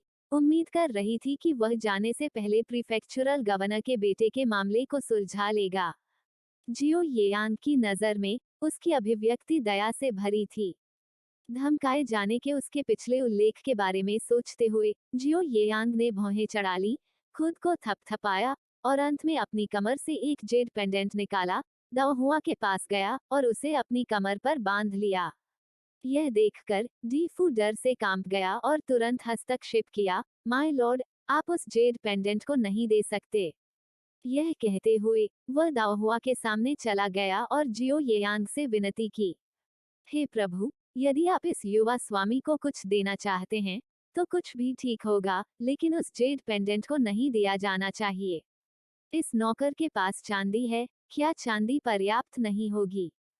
फिर दाओहुआ की ओर देखते हुए उन्होंने कहा, अगर भविष्य में कोई तुम्हें फिर से धमकाए, तो उन्हें यह जेड पेंडेंट दिखा देना। दाओहुआ अपनी कमर पर जेड पेंडेंट पकड़े हुए झिझक और परेशान लग रही थी। क्या उसे इसे स्वीकार करना चाहिए? पेंडेंट काफी मूल्यवान लग रहा था। दाओहुआ की अनिर्णायक अभिव्यक्ति को देखकर जियो येयांग को लगा कि वो उसे पेंडेंट वापस करने में अनिच्छुक थी। उनके होठों पर मुस्कुराहट तैर गई, लेकिन यह जल्दी ही फीकी पड़ गई जब उन्होंने कहा, मेरे पास जरूरी काम है और मुझे अब जाना चाहिए। आप बस किसी के साथ झगड़े मत करो।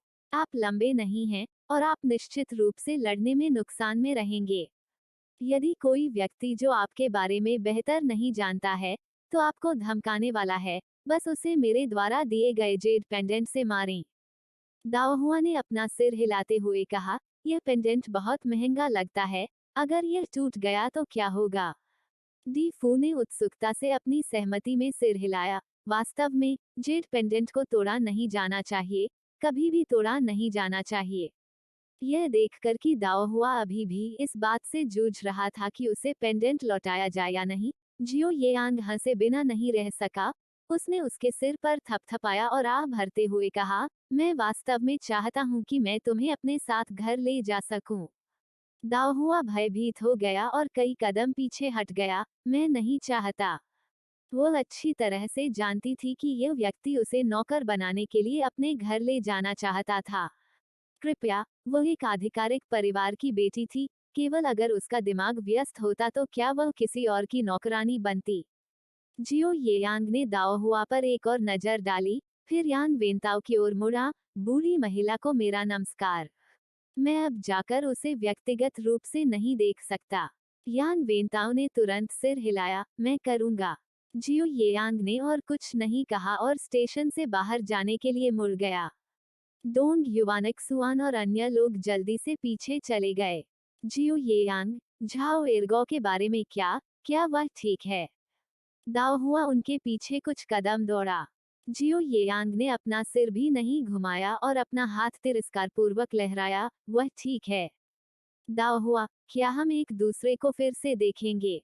जियो येयांग एक पल के लिए रुका, फिर मुस्कुराते हुए पीछे मुड़ा, अगर ऐसा हुआ, तो हम फिर माइलेज।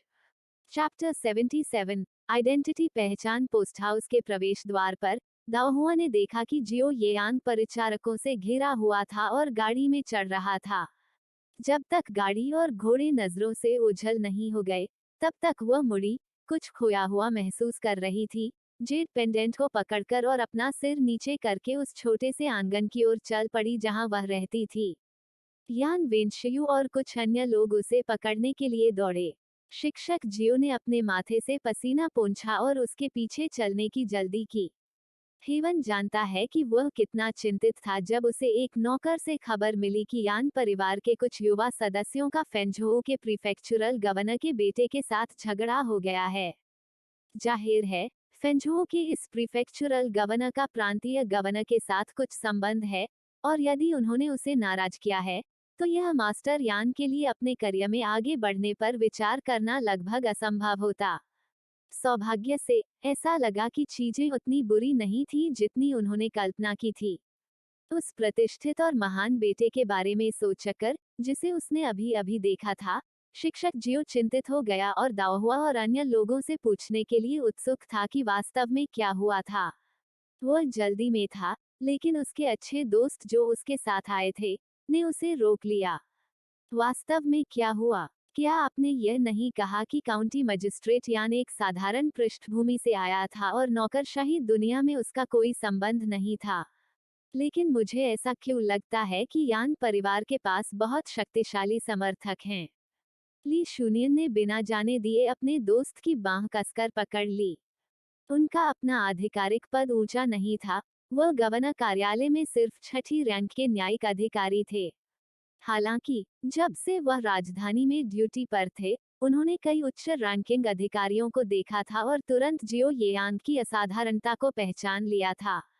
मास्टर जियो ने कड़वे चेहरे के साथ कहा, यान परिवार की वास्तव में कोई मजबूत नींव नहीं है। अन्यथा, काउंटी मजिस्ट्रेट यान की उपलब्धियों के साथ, वह बिना किसी पदोन्नति के 3 कार्यकाल के लिए काउंटी मजिस्ट्रेट कैसे रह सकते थे? और जिन काउंटियों पर उन्होंने शासन किया, वे सभी दूरस्थ और गरीब थे। ली शूनियन ने सिर हिलाया, यह समझ में आता है, लेकिन अभी उस बेटे के साथ क्या सौदा हुआ था? मास्टर जियो ने अपने हाथ फैलाए, मुझे भी नहीं पता, इसलिए मैं पूछने की जल्दी कर रहा हूँ। मास्टर जियो ने सिर हिलाया और मना नहीं किया। दाओहुआ और अन्य लोगों द्वारा प्रीफेक्चुरल गवर्नर के बेटे को अपमानित करने के बारे में उन्हें जो खबर मिली थी, उसे ध्यान में रखते हुए, और उसका दोस्त बिना कुछ सोचे समझे तुरंत मदद के लिए आ गया था, वो उसे मना नहीं कर सका। वह जानता था कि उसका दोस्त इस समय क्या सोच रहा है, कि यान परिवार उच्च समाज से जुड़ा हो सकता है और उसका दोस्त खुद कुछ संबंध बनाना चाहता था। इसके प्रति उसे कोई आपत्ति नहीं थी। इससे कोई मदद नहीं मिल रही थी। एक साधारण पृष्ठभूमि से आने वाले, यदि वे ऊंचे स्थान पर चढ़ना चाहते थे, तो उनके पास अपनी पढ़ाई के लिए खुद को समर्पित करने और कोई भी मौका न चूकने के अलावा कोई विकल्प नहीं था। अपने युवा दिनों में उन्होंने इस तरह के चापलूस रवैये का मजाक उड़ाया होगा, लेकिन वर्षों तक जीवन से परेशान रहने के बाद उन्होंने लंबे समय से अपनी युवावस्था का गौरव और अलगाव खो दिया था। उन जैसे लोगों के लिए, नीचे से आने वाले, अपनी महत्वाकांक्षाओं को प्राप्त करने के लिए उन्हें वास्तविकता के सामने झुकना पड़ा। दोनों व्यक्ति तेजी से अपने आवास की ओर चले। रास्ते में कई अधिकारी अपने कमरों से बाहर निकले और उनका गर्मजोशी से स्वागत किया। यदि वे इतनी तेजी से नहीं चल रहे होते, तो शायद वे अधिकारी उन्हें बातचीत के लिए रोकना चाहते होते। इन अधिकारियों में से कई के संबंध थे, और हालांकि जियो येयांग उनके लिए अज्ञात था, उन्होंने डोंग युवानक्सुआन को देखा था। दूसरे दर्जे के क्षेत्रीय अधिकारी के वैध सबसे बड़े बेटे की कंपनी एक उच्च स्थिति का प्रतीक है ना? जब मास्टर जियोली शून्यन के साथ छोटे आंगन में लौटे, तो उन्होंने गेट पर पोस्ट हाउस मैनेजर को यान वेंशियू से माफी मांगते हुए मुस्कुराते हुए देखा। हमारी गलती में संशोधन करें, पोस्ट हाउस मैनेजर ने कहा। मैनेजर की कमर लगभग 90 डिग्री के कोण पर झुकी हुई थी, जिससे यान वेंशियू इस हद तक चौंका कि उसे समझ ही नहीं आया कि कैसे प्रतिक्रिया दे। मास्टर जियो को देखकर यान वेंशियू को एक उद्धारकर्ता मिल गया। उसने तुरंत पुकारा, मास्टर जियो, आप वापस आ गए। मास्टर जियो ने अपनी भावनाओं को नियंत्रित किया और मुस्कुराते हुए पोस्ट हाउस मैनेजर के पास पहुंचे। उन्होंने चीजों को मुश्किल नहीं बनाया, बल्कि बस इतना कहा, मिस्टर मैनेजर, आपकी चिंता के लिए धन्यवाद। हालांकि हमारे मास्टर अभी तक घर नहीं आए हैं। अगर हमें जाना भी पड़ा, तो हमें उनके लौटने का इंतजार करना होगा। पोस्ट हाउस मैनेजर ने बार बार सिर हिलाया। मेरे विचार अपर्याप्त थे। इस बारे में क्या ख्याल है? मैं कुछ लोगों को यहाँ सेवा के लिए छोड़ दूंगा, और जब मास्टर यान लौटेगा, तो वे सामान ले जाने में मदद करेंगे।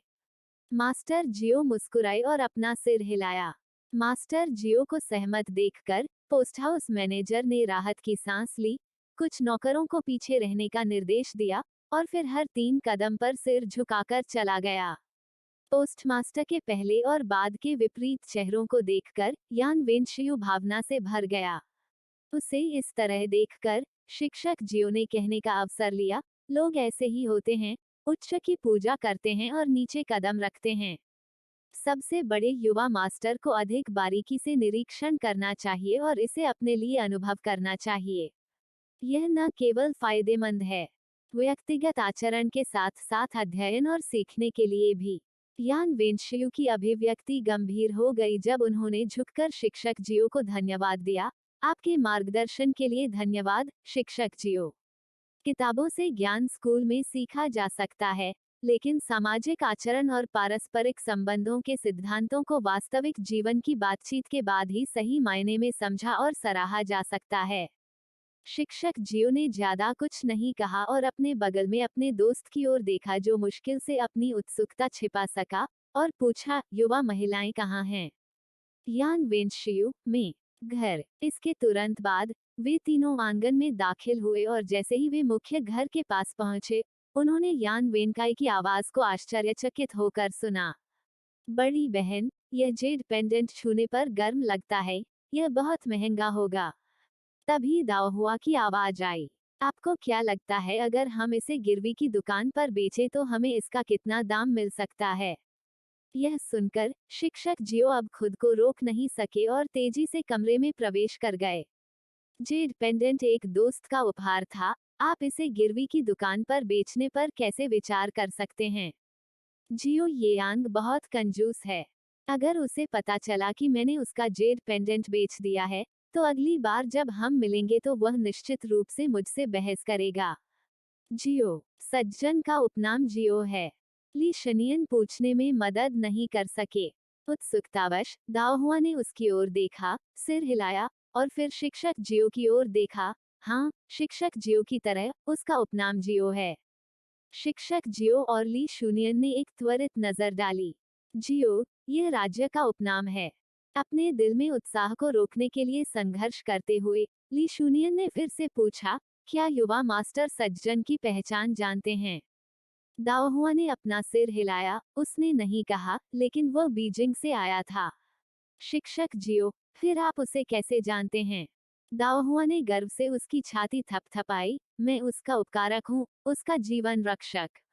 ओह, और तीसरा भाई, वो भी उसका उपकारक है।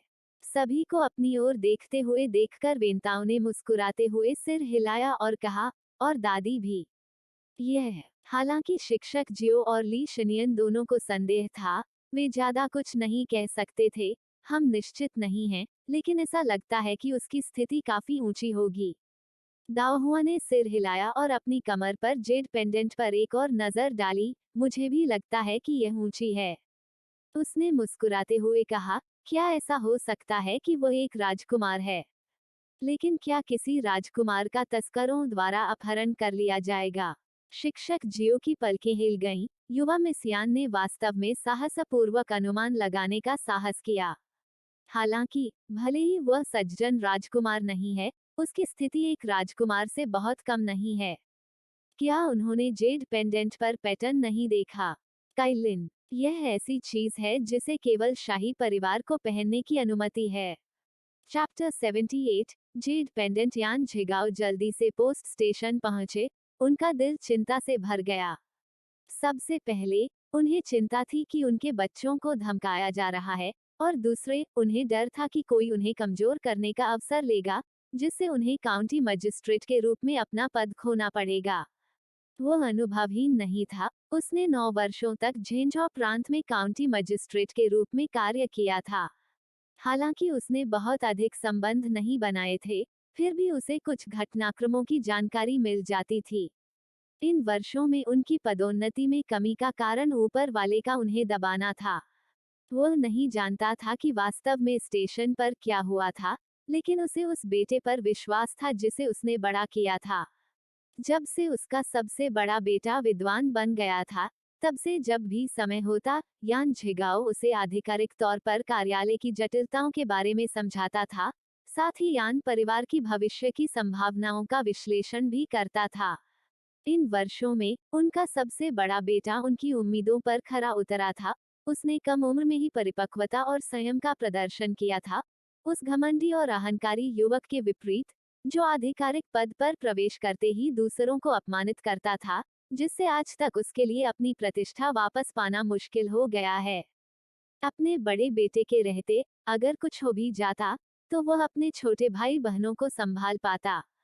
इसलिए, यदि कोई घटना उत्पन्न हुई थी, तो यह संभवतः दूसरे पक्ष द्वारा जानबूझकर उकसाया गया था। अफसोस, यान झिगाओ ने चुपचाप अपने आप में आह भरी। इस बार, प्रिंस के झेंझौ के निरीक्षण दौरे के साथ, यह उनके लिए पुष्टि का एकमात्र मौका हो सकता है। झोंगझू प्रांत में लोगों द्वारा उसका दमन करने के कारण, रैंकों में ऊपर उठना बेहद कठिन था। वह केवल यह आशा कर सकता था कि इस प्रदर्शन मूल्यांकन के दौरान, लिनी काउंटी में शरणार्थियों को फिर से बसाने में उसकी उपलब्धियां राजधानी के अधिकारियों का ध्यान आकर्षित करेंगी। उन्होंने ज्यादा कुछ नहीं मांगा, बस एक निष्पक्ष मूल्यांकन की मांग की जो उनकी वर्षों की कड़ी मेहनत को सार्थक बना दे। लेकिन अब, इस घटना के साथ, चाहे गलती किसी की भी हो, उन्हें सजा मिल सकती है। वह फेंझोऊ के प्रीफेक्चुरल गवर्नर के बारे में जानते थे। ऐसा लगता था कि प्रांतीय गवर्नर और प्रीफेक्चुरल गवर्नर एक ही कुल के थे। इतने शक्तिशाली संबंध के साथ, वह, विनम्र मूल का एक अधिकारी, इसके खिलाफ खड़ा होने का क्या मौका था? घबराहट के साथ, यान झिगाओ पोस्ट स्टेशन पर पहुंचे। वह जल्दी से गाड़ी से कूद गए और उस छोटे से आंगन की ओर भाग गए जहां वे रह रहे थे। लेकिन केवल कुछ कदम चलने के बाद, उन्हें एहसास हुआ कि कुछ गड़बड़ थी। कल ही, जो अधिकारी उनके प्रति उपेक्षापूर्ण व्यवहार कर रहे थे, वे अब सक्रिय रूप से उनका स्वागत कर रहे थे। उनका रवैया विशेष रूप से मिलनसार था, और उनमें से कई रैंक उनके स्तर से बहुत ऊपर थे। यान जैसे ही वह छोटे से आंगन में दाखिल हुआ, झिगाओ पूरी तरह से चकित होकर मुस्कुराने लगा। सर, आखिरकार आप वापस आ गए। जैसे ही वह आंगन में दाखिल हुआ, ट्यूटर जियो ने उसका स्वागत किया। उसके पीछे ली शनियन भी आ रहा था। यान झिगाओ ने ली शूनियन को पहचान लिया और अभिवादन के औपचारिक आदान प्रदान के बाद उसने जल्दी से ट्यूटर जियो से पूछा, वास्तव में क्या हुआ? वेन शियू और अन्य कहाँ हैं? यान झिगाओ की तात्कालिकता और चिंता से अवगत शिक्षक जियो ने तुरंत उसे आश्वस्त करने की कोशिश की। सर, कृपया चिंता न करें, यह बुरी बात नहीं हो सकती है। क्या? यान झिगाओ को अचंभित कर दिया गया। ट्यूटर जियाओ ने कभी कभी आंगन के बाहर से गुजरने वाले लोगों पर नजर डाली और मुस्कुराते हुए सुझाव दिया, सर, आइए इस पर घर के अंदर चर्चा करें। तीनों आदमी तेजी से घर में दाखिल हुए। जल्द ही यान झिगाओ की आश्चर्य की आवाज भीतर से सुनी जा सकती थी। आपने क्या कहा?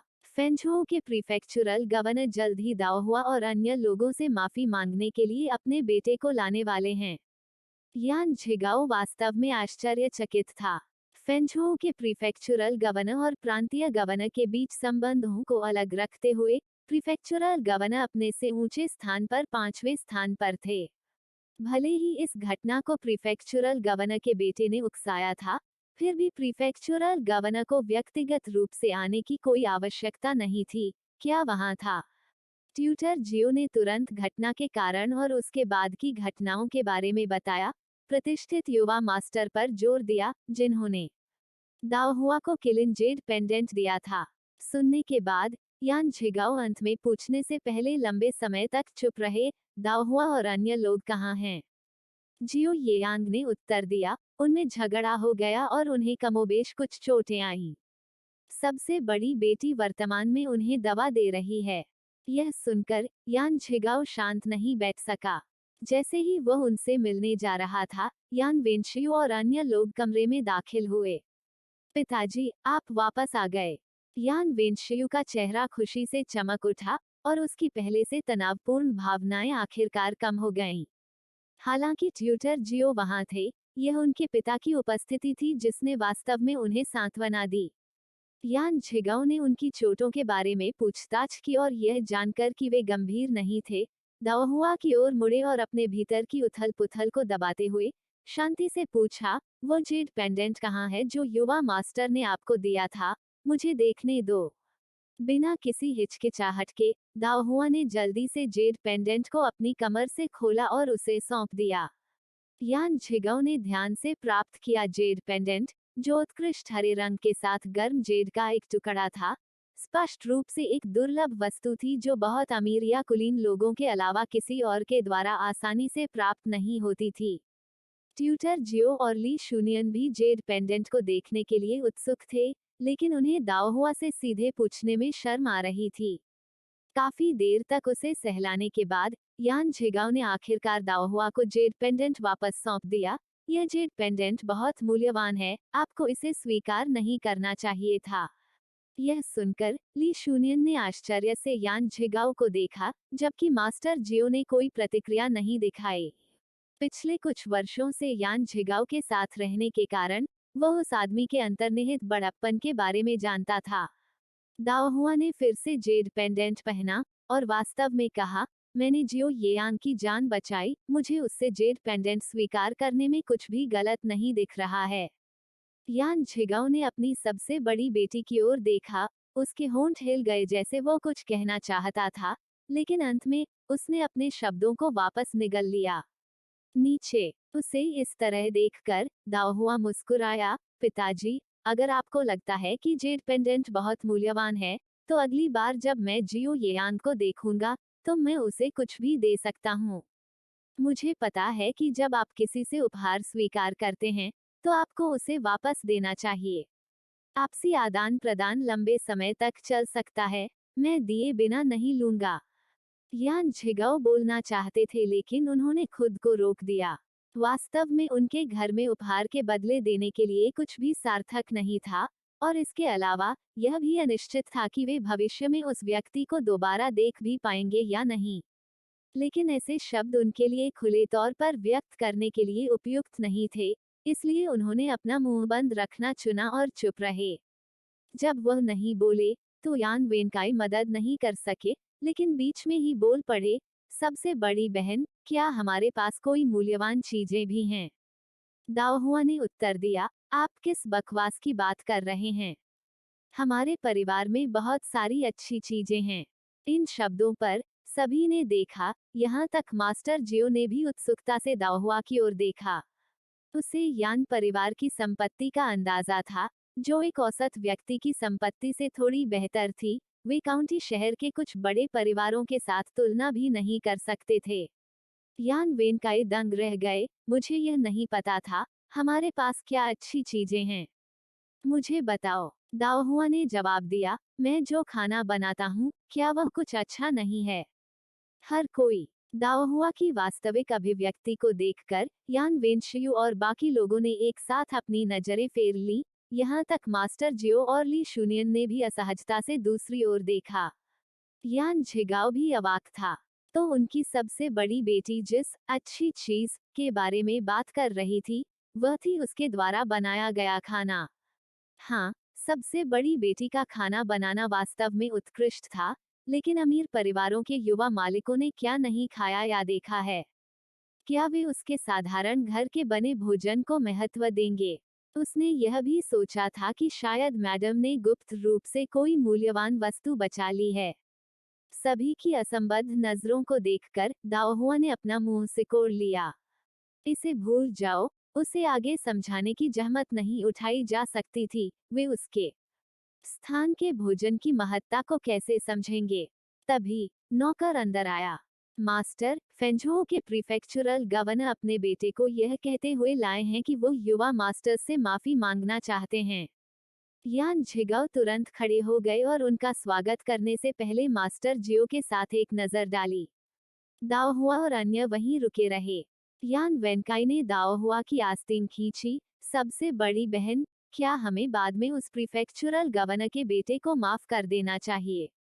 दाओहुआ ने उत्तर दिया, चौथे भाई, यह मामला हमारे नियंत्रण से बाहर है। वयस्क शामिल हैं, और हम सभी बच्चे केवल आज्ञा पालन कर सकते हैं। दाओहुआ की बातें सुनकर पास में मौजूद यान वेनशियू ने राहत की सांस ली, फिर कहा, बाद में, चलो सब चुप रहेंगे। जैसा पिता निर्देश देंगे हम वैसा ही करेंगे, समझे? यान वेनकाई कुछ अनिच्छुक था, इससे वह आदमी आसानी से छूट जाता है। दाओहुआ ने उसकी कमर पर जेड पेंडेंट को छुआ, शायद वह प्रीफेक्चुरल गवर्नर का बेटा भी सोचता है कि उसे बेहतर सौदा मिल रहा है। यदि जियो येयांग का अचानक आगमन नहीं होता, तो कौन जानता है कि चीजें कैसे होती? और क्या वे उस व्यक्ति को दोबारा देखेंगे या नहीं, यह एक और सवाल था। और वास्तव में उसकी पहचान क्या थी? जैसे ही प्रीफेक्ट डोंग ने यान झिगाओ के साथ कमरे में प्रवेश किया, उसकी नजर तुरंत दाओहुआ के हाथ में जेड पेंडेंट पर पड़ी। उसकी आंखें कई बार तेजी से चमकी और उसकी मुस्कान और भी चौड़ी हो गई। क्या आप अंदर आकर यान परिवार के भाइयों से माफी नहीं मांगेंगे? शुरू से ही प्रीफेक्ट डोंग ने पर्याप्त ईमानदारी दिखाई। डोंग जियानग्रोंग अनिच्छुक लग रहा था, लेकिन प्रीफेक्ट डोंग की चेतावनी भरी निगाहों के प्रभाव में वह धीरे धीरे दाओहुआ और अन्य लोगों के पास पहुंचा और ईमानदारी से माफी मांगते हुए कहा, माफ करें। इसके जवाब में दाओहुआ और उसके भाई बहनों ने बिना कुछ बोले अपना मुंह कसकर बंद कर लिया। अंत में यान वेनशियू मुस्कुराते हुए आगे बढ़े और कहा, यह सब ठीक है। हम भी आंशिक रूप से गलती पर थे। जहां हम गलत थे, हम आपसे क्षमा की आशा करते हैं, भाई डोंग।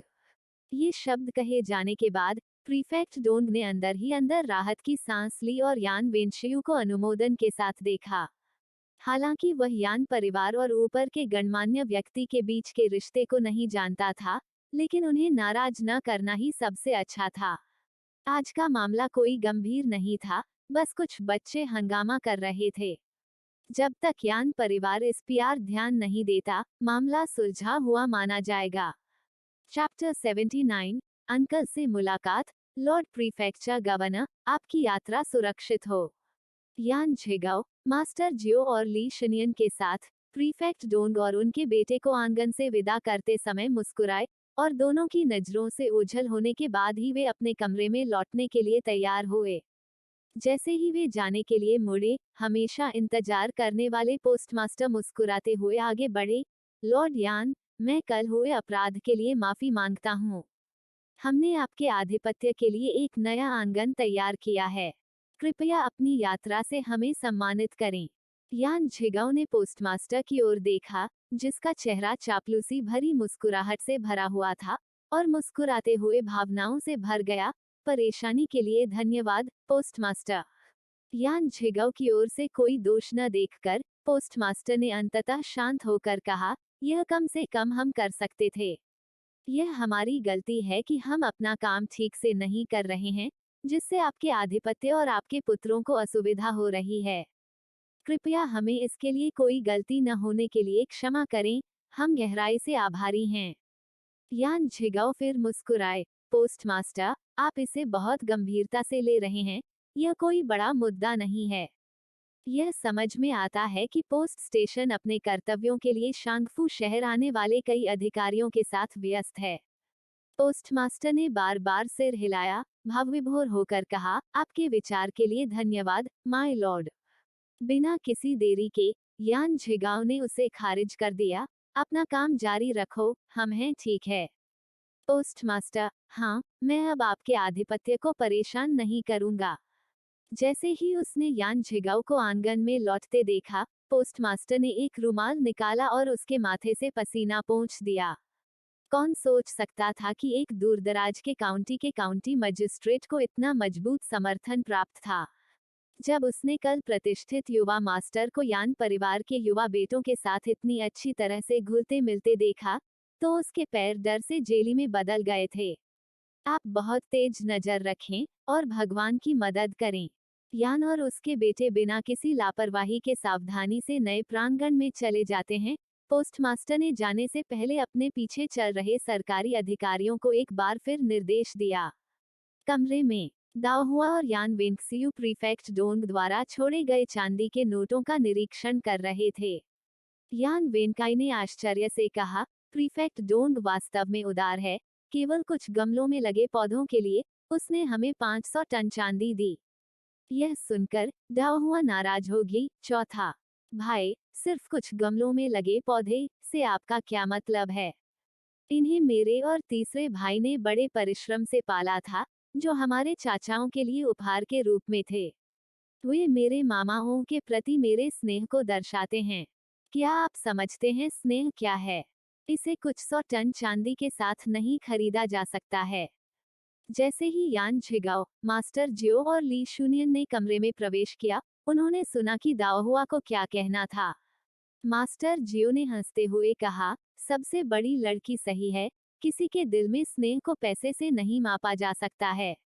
चेहरे पर ली शूनियन की निगाहें चमक उठी, और यान झिगाओ पर नजर डालते हुए उसने मन ही मन सोचा कि काउंटी मजिस्ट्रेट इतने अच्छे और आकर्षक बच्चों के लिए कितना भाग्यशाली है। मास्टर जियो ने जारी रखा, मैंने इसे देखा है, और जो पौधे सबसे बड़ी मिस ने उगाए हैं, वे बाजार में काफी दुर्लभ हैं। यहाँ तक कि 500 टन चांदी भी उन्हें खरीदने के लिए पर्याप्त नहीं हो सकती है। यह वास्तव में दाओहुआ के दिल को छू गया। उन गमलों में सभी पौधे विशेष स्थान पर उगाए गए थे। उनकी शाखाएं हरी भरी थीं और पत्तियां हरी थीं। फूल नाजुक थे, बिल्कुल बेहतर गुणवत्ता के थे। अपनी सबसे बड़ी बेटी को मास्टर जियो को रिश्तेदारी और समझ के साथ घूरते हुए देखकर यान झिगाओ को हथेली का सामना करने की इच्छा महसूस हुई, लेकिन इसके बजाय उसने पास आकर दाओहुआ के हाथ से चांदी का नोट छीन लिया। एक बार जब आपके पिता अपने कार्यों के साथ समाप्त हो जाएंगे, तो मैं नए उपहार लेने के लिए तुम्हें बाजार ले जाऊंगा। ठीक है, अब तुम सब अपना सामान पैक करने के लिए अपने कमरे में वापस जाओ, हम जल्द ही एक नए आंगन में जाएंगे। यह कहने के बाद उसने युवाओं को जल्दी चलने का इशारा किया। यह सुनकर कि वे स्थानांतरित हो रहे हैं, दाओहुआ और अन्य लोग बहुत प्रतिक्रियाशील थे। इसमें कोई मदद नहीं कर रहा था। वर्तमान आंगन बहुत ही उबड़-खाबड़ था, जिससे रात की नींद असुविधाजनक हो गई थी। पोस्टमास्टर द्वारा प्रदान किए गए सरकारी अधिकारियों की मदद से दाओहुआ और अन्य लोग जल्द ही नए प्रांगण में चले गए। नया प्रांगण पहले की तुलना में कमरों, साज सज्जा और दृश्यों की संख्या और आकार के मामले में कहीं बेहतर था। दुनिया की लाभ संचालित प्रकृति स्पष्ट थी। जैसे ही यान झिगाओ ने कमरे की साफ सफाई पूरी की, एक नौकर ने आकर बताया कि ली परिवार के 2 चाचा आए हैं। यह सुनकर यान झिगाओ तुरंत उनका स्वागत करने के लिए बाहर गया और नौकर को आदेश दिया, जल्दी जाओ, युवा मालिकों से कहो कि वे अपने 2 चाचाओं से मिलने के लिए मुख्य हॉल में आएं। कुछ ही समय बाद दाओहुआ ने दोनों चाचाओं को मुख्य हॉल में अपने नामात्र के पिता के साथ बातें करते और हंसते हुए देखा। एक को परिष्कृत और संयोजित किया गया था, दूसरा हार्दिक और विनोदी। दोनों चाचाओं को नमस्कार। यान वेंशियू ने कमरे में प्रवेश किया और तुरंत ली जिंगचांग और ली जिंगनन को अपना सम्मान दिया। यान वेनकाई के लिए वो खुशी से चिल्लाया, अंकल ली, दूसरे अंकल ली, आप यहाँ कैसे आए? मैंने सोचा कि तुम्हें देखने से पहले मुझे पिताजी के अपना काम खत्म करने का इंतजार करना होगा। ऐसा कहने के बाद वो बहुत परिचित और करीबी होने का अभिनय करते हुए ली जिंगियान के पास भाग गया। ली जिंगचांग ने मुस्कुराते हुए यान वेनशियू को ऊपर उठाने में मदद की, उसे ध्यान से देखा, फिर यान झिगाओ की ओर देखकर मुस्कुराया। वेनशियू तब से भी अधिक शांत हो गया है जब मैंने उसे 2 साल पहले देखा था, और अधिक एक वयस्क की तरह। यान झिगाओ ने मुस्कुराते हुए और सिर हिलाया। एक बार नया साल बीत जाने के बाद वह 15 वर्ष का हो जाएगा, वास्तव में उसे एक वयस्क माना जा सकता है। मेरे बारे में, अंकल। यान वेनकाई ने ली जिंगचांग को केवल अपने बड़े भाई का मूल्यांकन करते देखा, उसका नहीं, तुरंत ध्यान आकर्षित किया। ली जिंगचांग ने अपने जीवंत और सक्रिय दूसरे भतीजे को देखकर मुस्कुराया और हंसते हुए कहा, तुम लंबे हो गए हो, लेकिन तुम अभी भी बहुत शोर कर रहे हो। अपने 2 भतीजों के बारे में बोलने के बाद ली जिंगचांग की नजर दाओहुआ पर पड़ी, जो एक लड़के के रूप में कपड़े पहने हुए था, और उसने सौम्य अभिव्यक्ति के साथ कहा, यह दाओहुआ है ना? यान झिगाओ ने तुरंत और सख्ती से दाओहुआ से कहा, आप वहां किस लिए खड़े हैं? आपने जल्दी से अपने दोनों चाचाओं का अभिवादन क्यों नहीं किया? दाओहुआ ने आगे कदम बढ़ाया, शुरू में अपने चाचाओं को औपचारिक अभिशाप देने का इरादा किया, लेकिन यह याद करते हुए कि वो लड़कों की पोशाक में थी, उसने पुनर्विचार किया और सीधे घुटनों के बल बैठ गई, अपना सिर जमीन पर पटकते हुए कहा, दाओहुआ दोनों चाचाओं को सम्मान देता है। ली झिंगनियन, जो चुप था, उठ खड़ा हुआ, दाओहुआ को उठने में मदद करने के लिए झुका, फिर चुपचाप उसकी ओर देखा, कुछ नहीं कहा। दाओहुआ भयभीत नहीं हुआ और उसने सीधे ली झिंगनियन की ओर देखा। उस पल वो केवल यही सोच सकती थी कि उसका दूसरा चाचा कितना लंबा और सुंदर था। अगर वह आज के समय में होता, तो वह पूरी तरह से एक अच्छा लड़का होता। ली जिंगानियन अपनी भतीजी की आंखों में तारों भरी मंत्रमुग्ध अभिव्यक्ति देखकर मुस्कुराया, दाओहुआ के सिर को थपथपाया और मुस्कुराया, यह देखो, तुम एक छोटी बहन की तरह हो। ली जिंगचांग बातचीत में शामिल हो गए, यदि आप मुझसे पूछें, तो वह और भी अधिक झिगाओ की तरह है। उन भौहों और आंखों को देखो, लगभग समान झिगाओ का। यह सुनकर यान झिगाओ ने दाओहुआ पर करीब से नजर डाली। उसने पहले ध्यान नहीं दिया था, लेकिन अब जब उसके बहनोई ने इसका उल्लेख किया, तो उसने वास्तव में सोचा कि उसकी सबसे बड़ी बेटी उससे बहुत मिलती जुलती है। ली जिंगियान ने कोई बहस नहीं की, केवल मुस्कुराया और कहा, हमारी बहन और बहनोई की बेटी होने के नाते उसे स्वाभाविक रूप से उनके दोनों सर्वोत्तम गुण विरासत में मिलने चाहिए। जैसे ही उसने बात की, उसने एक हरे रंग का जेड ब्रेसलेट निकाला और दाओहुआ की कलाई पर पहना दिया। पारभासी और उच्च गुणवत्ता वाली, यान झिगाओ ने तुरंत टिप्पणी की, वह सिर्फ एक बच्ची है, उसे इतना मूल्यवान कुछ पहनने की कोई आवश्यकता नहीं है। ली जिंगियान ने उत्तर दिया, जेड पोषण करता है, और एक लड़की को इसे कम उम्र से ही पहनना चाहिए। यान वेनकाई, थोड़ा ईर्ष्यालु महसूस करते हुए, चिल्लाए और कहा, दूसरे अंकल, आपने मुझे कभी कोई जेड नहीं दिया। ली जिंगियान ने अपने दूसरे भतीजे पर नजर डाली और नापसंद करते हुए कहा, तुम एक लड़के हो, तुम्हें जेड की क्या जरूरत है? यान वेनकाई ने विरोध किया, लड़के जेड क्यों नहीं पहन सकते? मैंने अन्य परिवारों के कई युवा मास्टर्स को जेड पेंडेंट पहने देखा है, और देखो, बहन का जेड पेंडेंट भी था स्वयं एक युवा गुरु से मुक्त। ली झिंगनियन ने दाओहुआ की कमर पर लटके किलिन जेड पेंडेंट पर नजर डाली। क्या मैं इस पर एक नजर डाल सकता हूँ? दूसरे अंकल। जेड, यह अत्यंत दुर्लभ हेटियन जेड है, जो आमतौर पर इसके लिए आरक्षित होता है। इस बिंदु पर ली जिंगचांग ने जल्दी से खुद को पकड़ लिया। शाही परिवार केवल एक व्यापारी के लिए चर्चा का विषय नहीं था। जिज्ञासु दाओहुआ ने पूछा, अंकल ली, किस लिए आरक्षित हैं? ली जिंगचांग ने मुस्कुराते हुए कहा, उच्च अधिकारियों और कुलीन लोगों के लिए पहनने के लिए आरक्षित। आपका यह जेड पेंडेंट बहुत कीमती है, आपको इसकी अच्छी तरह से देखभाल करनी चाहिए, इसे खटखटाएं या खोएं नहीं। उसने यान झिगाओ पर नजर डालते हुए अपनी बात समाप्त की। बिना कहे ही आशय स्पष्ट था।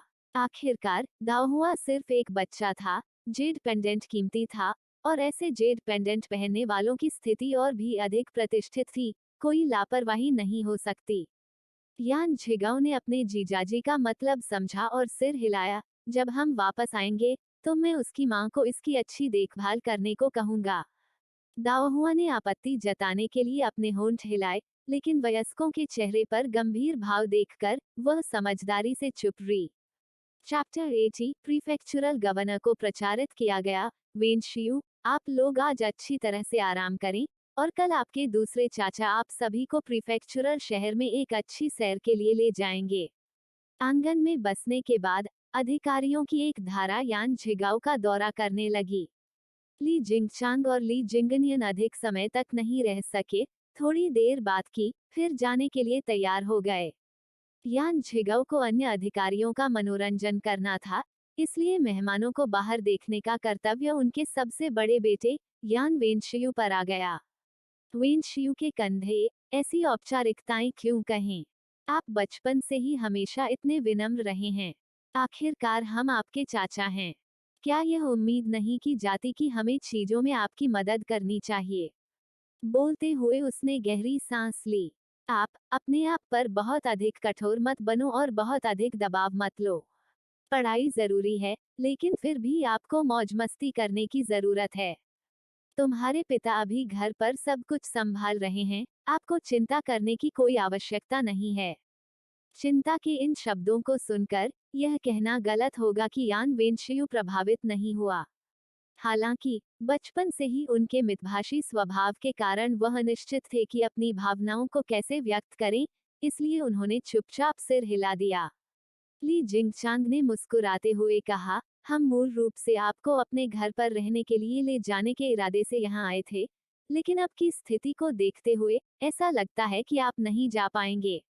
यह दौरा, इसके लिए अगली बार तक इंतजार करना होगा। ली जिंगचांग, बेहतर होगा कि आप अब वापस चले जाएं। मैंने अभी देखा, और वहां बहुत सारे अधिकारी आए हैं। अभी उनके संभावित उद्देश्यों के बारे में चिंता न करें, बस देखें कि आप अपने पिता के पक्ष में कैसे खड़े हैं। अधिक लोगों से मिलना, चाहे यह आपकी पढ़ाई के लिए हो या सामाजिक मेलजोल के लिए, बहुत फायदेमंद होगा। यान वेनशियू ने ध्यान से सुना। हालांकि उनके सबसे बड़े और दूसरे चाचा व्यापारी थे, लेकिन वो उनका बहुत सम्मान करते थे और उनकी बातों को दिल से लेते थे। दोनों पक्षों ने स्टेशन के प्रवेश द्वार पर विदाई दी।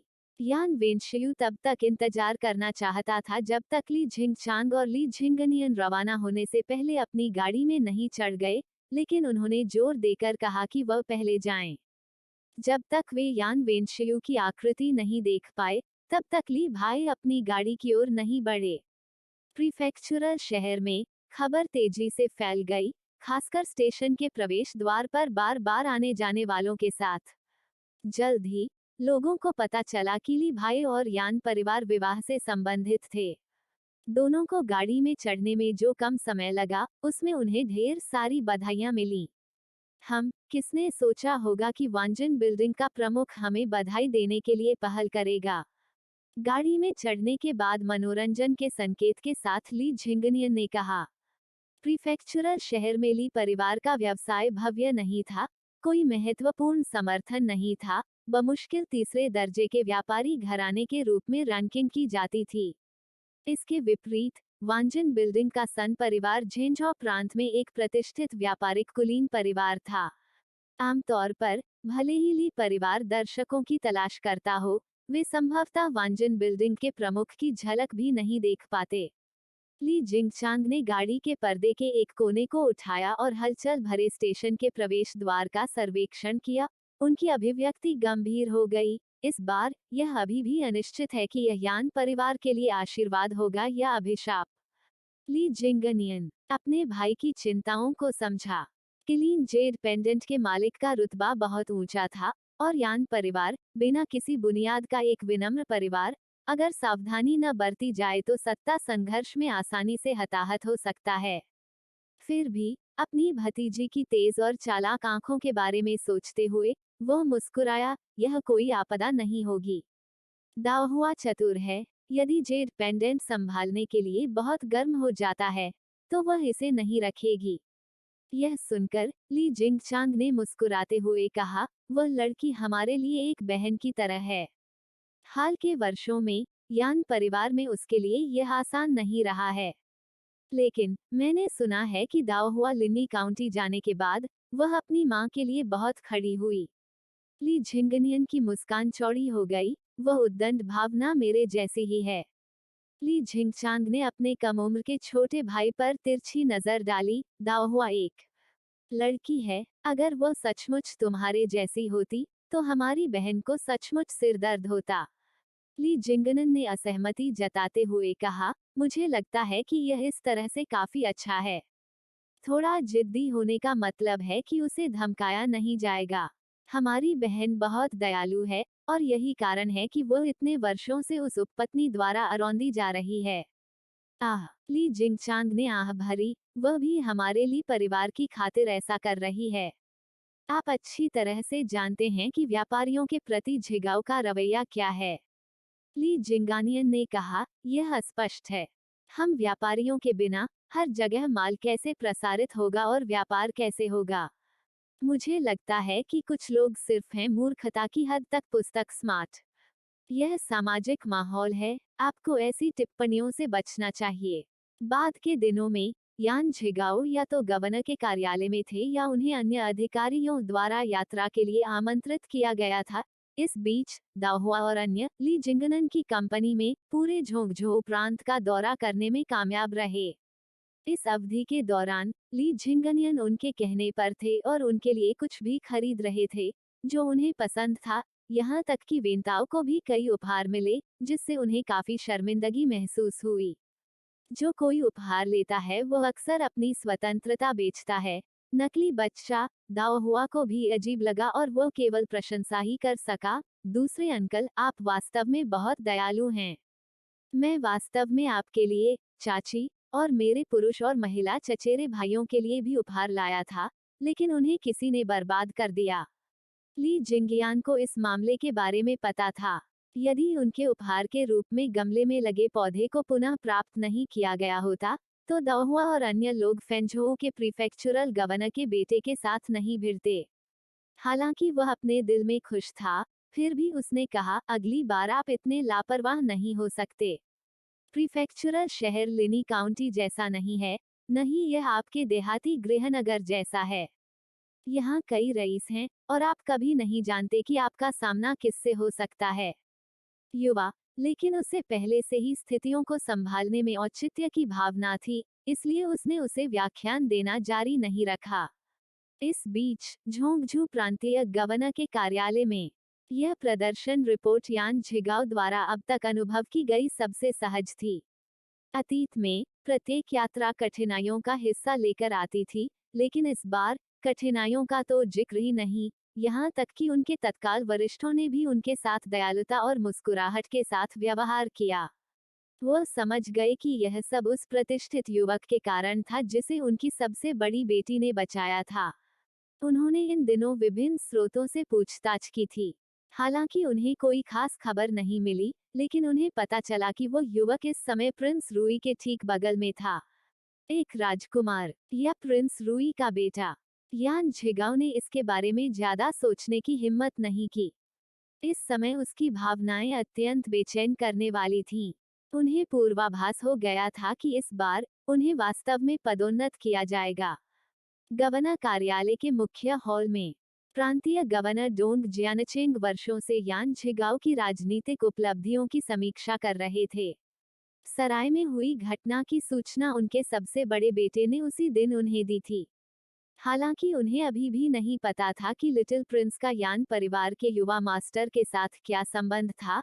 प्रिंस रूई ने उसके बाद व्यक्तिगत रूप से उन्हें निर्देश दिया था कि यदि यान झिगाओ वह व्यक्ति है जो काम करवाता है, तो उसे रैंक पर चढ़ने में मदद करनी चाहिए। चूंकि प्रिंस ने बात की थी, इसलिए पदोन्नति निश्चित थी, लेकिन उसे कैसे और किस हद तक प्रमोट करना उसके लिए कुछ परेशानी भरा था। यान झिगाओ की उपलब्धियां काफी प्रभावशाली हैं, उसे इस समय तक प्रमोट क्यों नहीं किया गया? डोंग जियानचेंग को आश्चर्य हुआ। उसके बगल वाले अधीनस्थ ने मुस्कुराते हुए कहा, मेरे स्वामी को शायद पता नहीं होगा, लेकिन यह यान झिगाओ एक घमंडी आदमी है जो नहीं जानता कि कैसे सामाजिककरण किया जाए। जैसे ही उनका स्थानांतरण झोंगझोऊ प्रांत में हुआ, वे सलाहकार डू को नाराज करने में कामयाब रहे। अधीनस्थ आगे नहीं बढ़े, लेकिन डोंग जियानचेंग समझ गए। डोंग जियानचेंग ने ज्यादा कुछ नहीं कहा। झोंगझोऊ प्रांत में तैनात होने के बाद वह अपना कार्यकाल पूरा करने के बाद राजधानी लौट आएंगे और स्थानीय आधिकारिक विवादों में शामिल होने की उनकी कोई इच्छा नहीं थी। उन्होंने केवल पूछा, आपको क्या लगता है कि हमें उन्हें कहाँ पदोन्नत करना चाहिए? अधीनस्थ ने हंसते हुए कहा, स्वाभाविक रूप से जहां भी मेरे स्वामी के लिए फायदेमंद है, उसे वहीं भेजा जाना चाहिए। डोंग जियानचेंग संतुष्टि के साथ मुस्कुराया, लेकिन जल्द ही उसके चेहरे से मुस्कान गायब हो गई। छोटा राजकुमार राजधानी लौटने की इच्छा नहीं रखता है और वर्तमान में प्रिंस रूई के साथ विवाद में है। यान झिगाओ की पदोन्नति न तो बहुत अधिक होनी चाहिए और न ही बहुत कम। आपका अधीनस्थ आज्ञा का पालन करता है।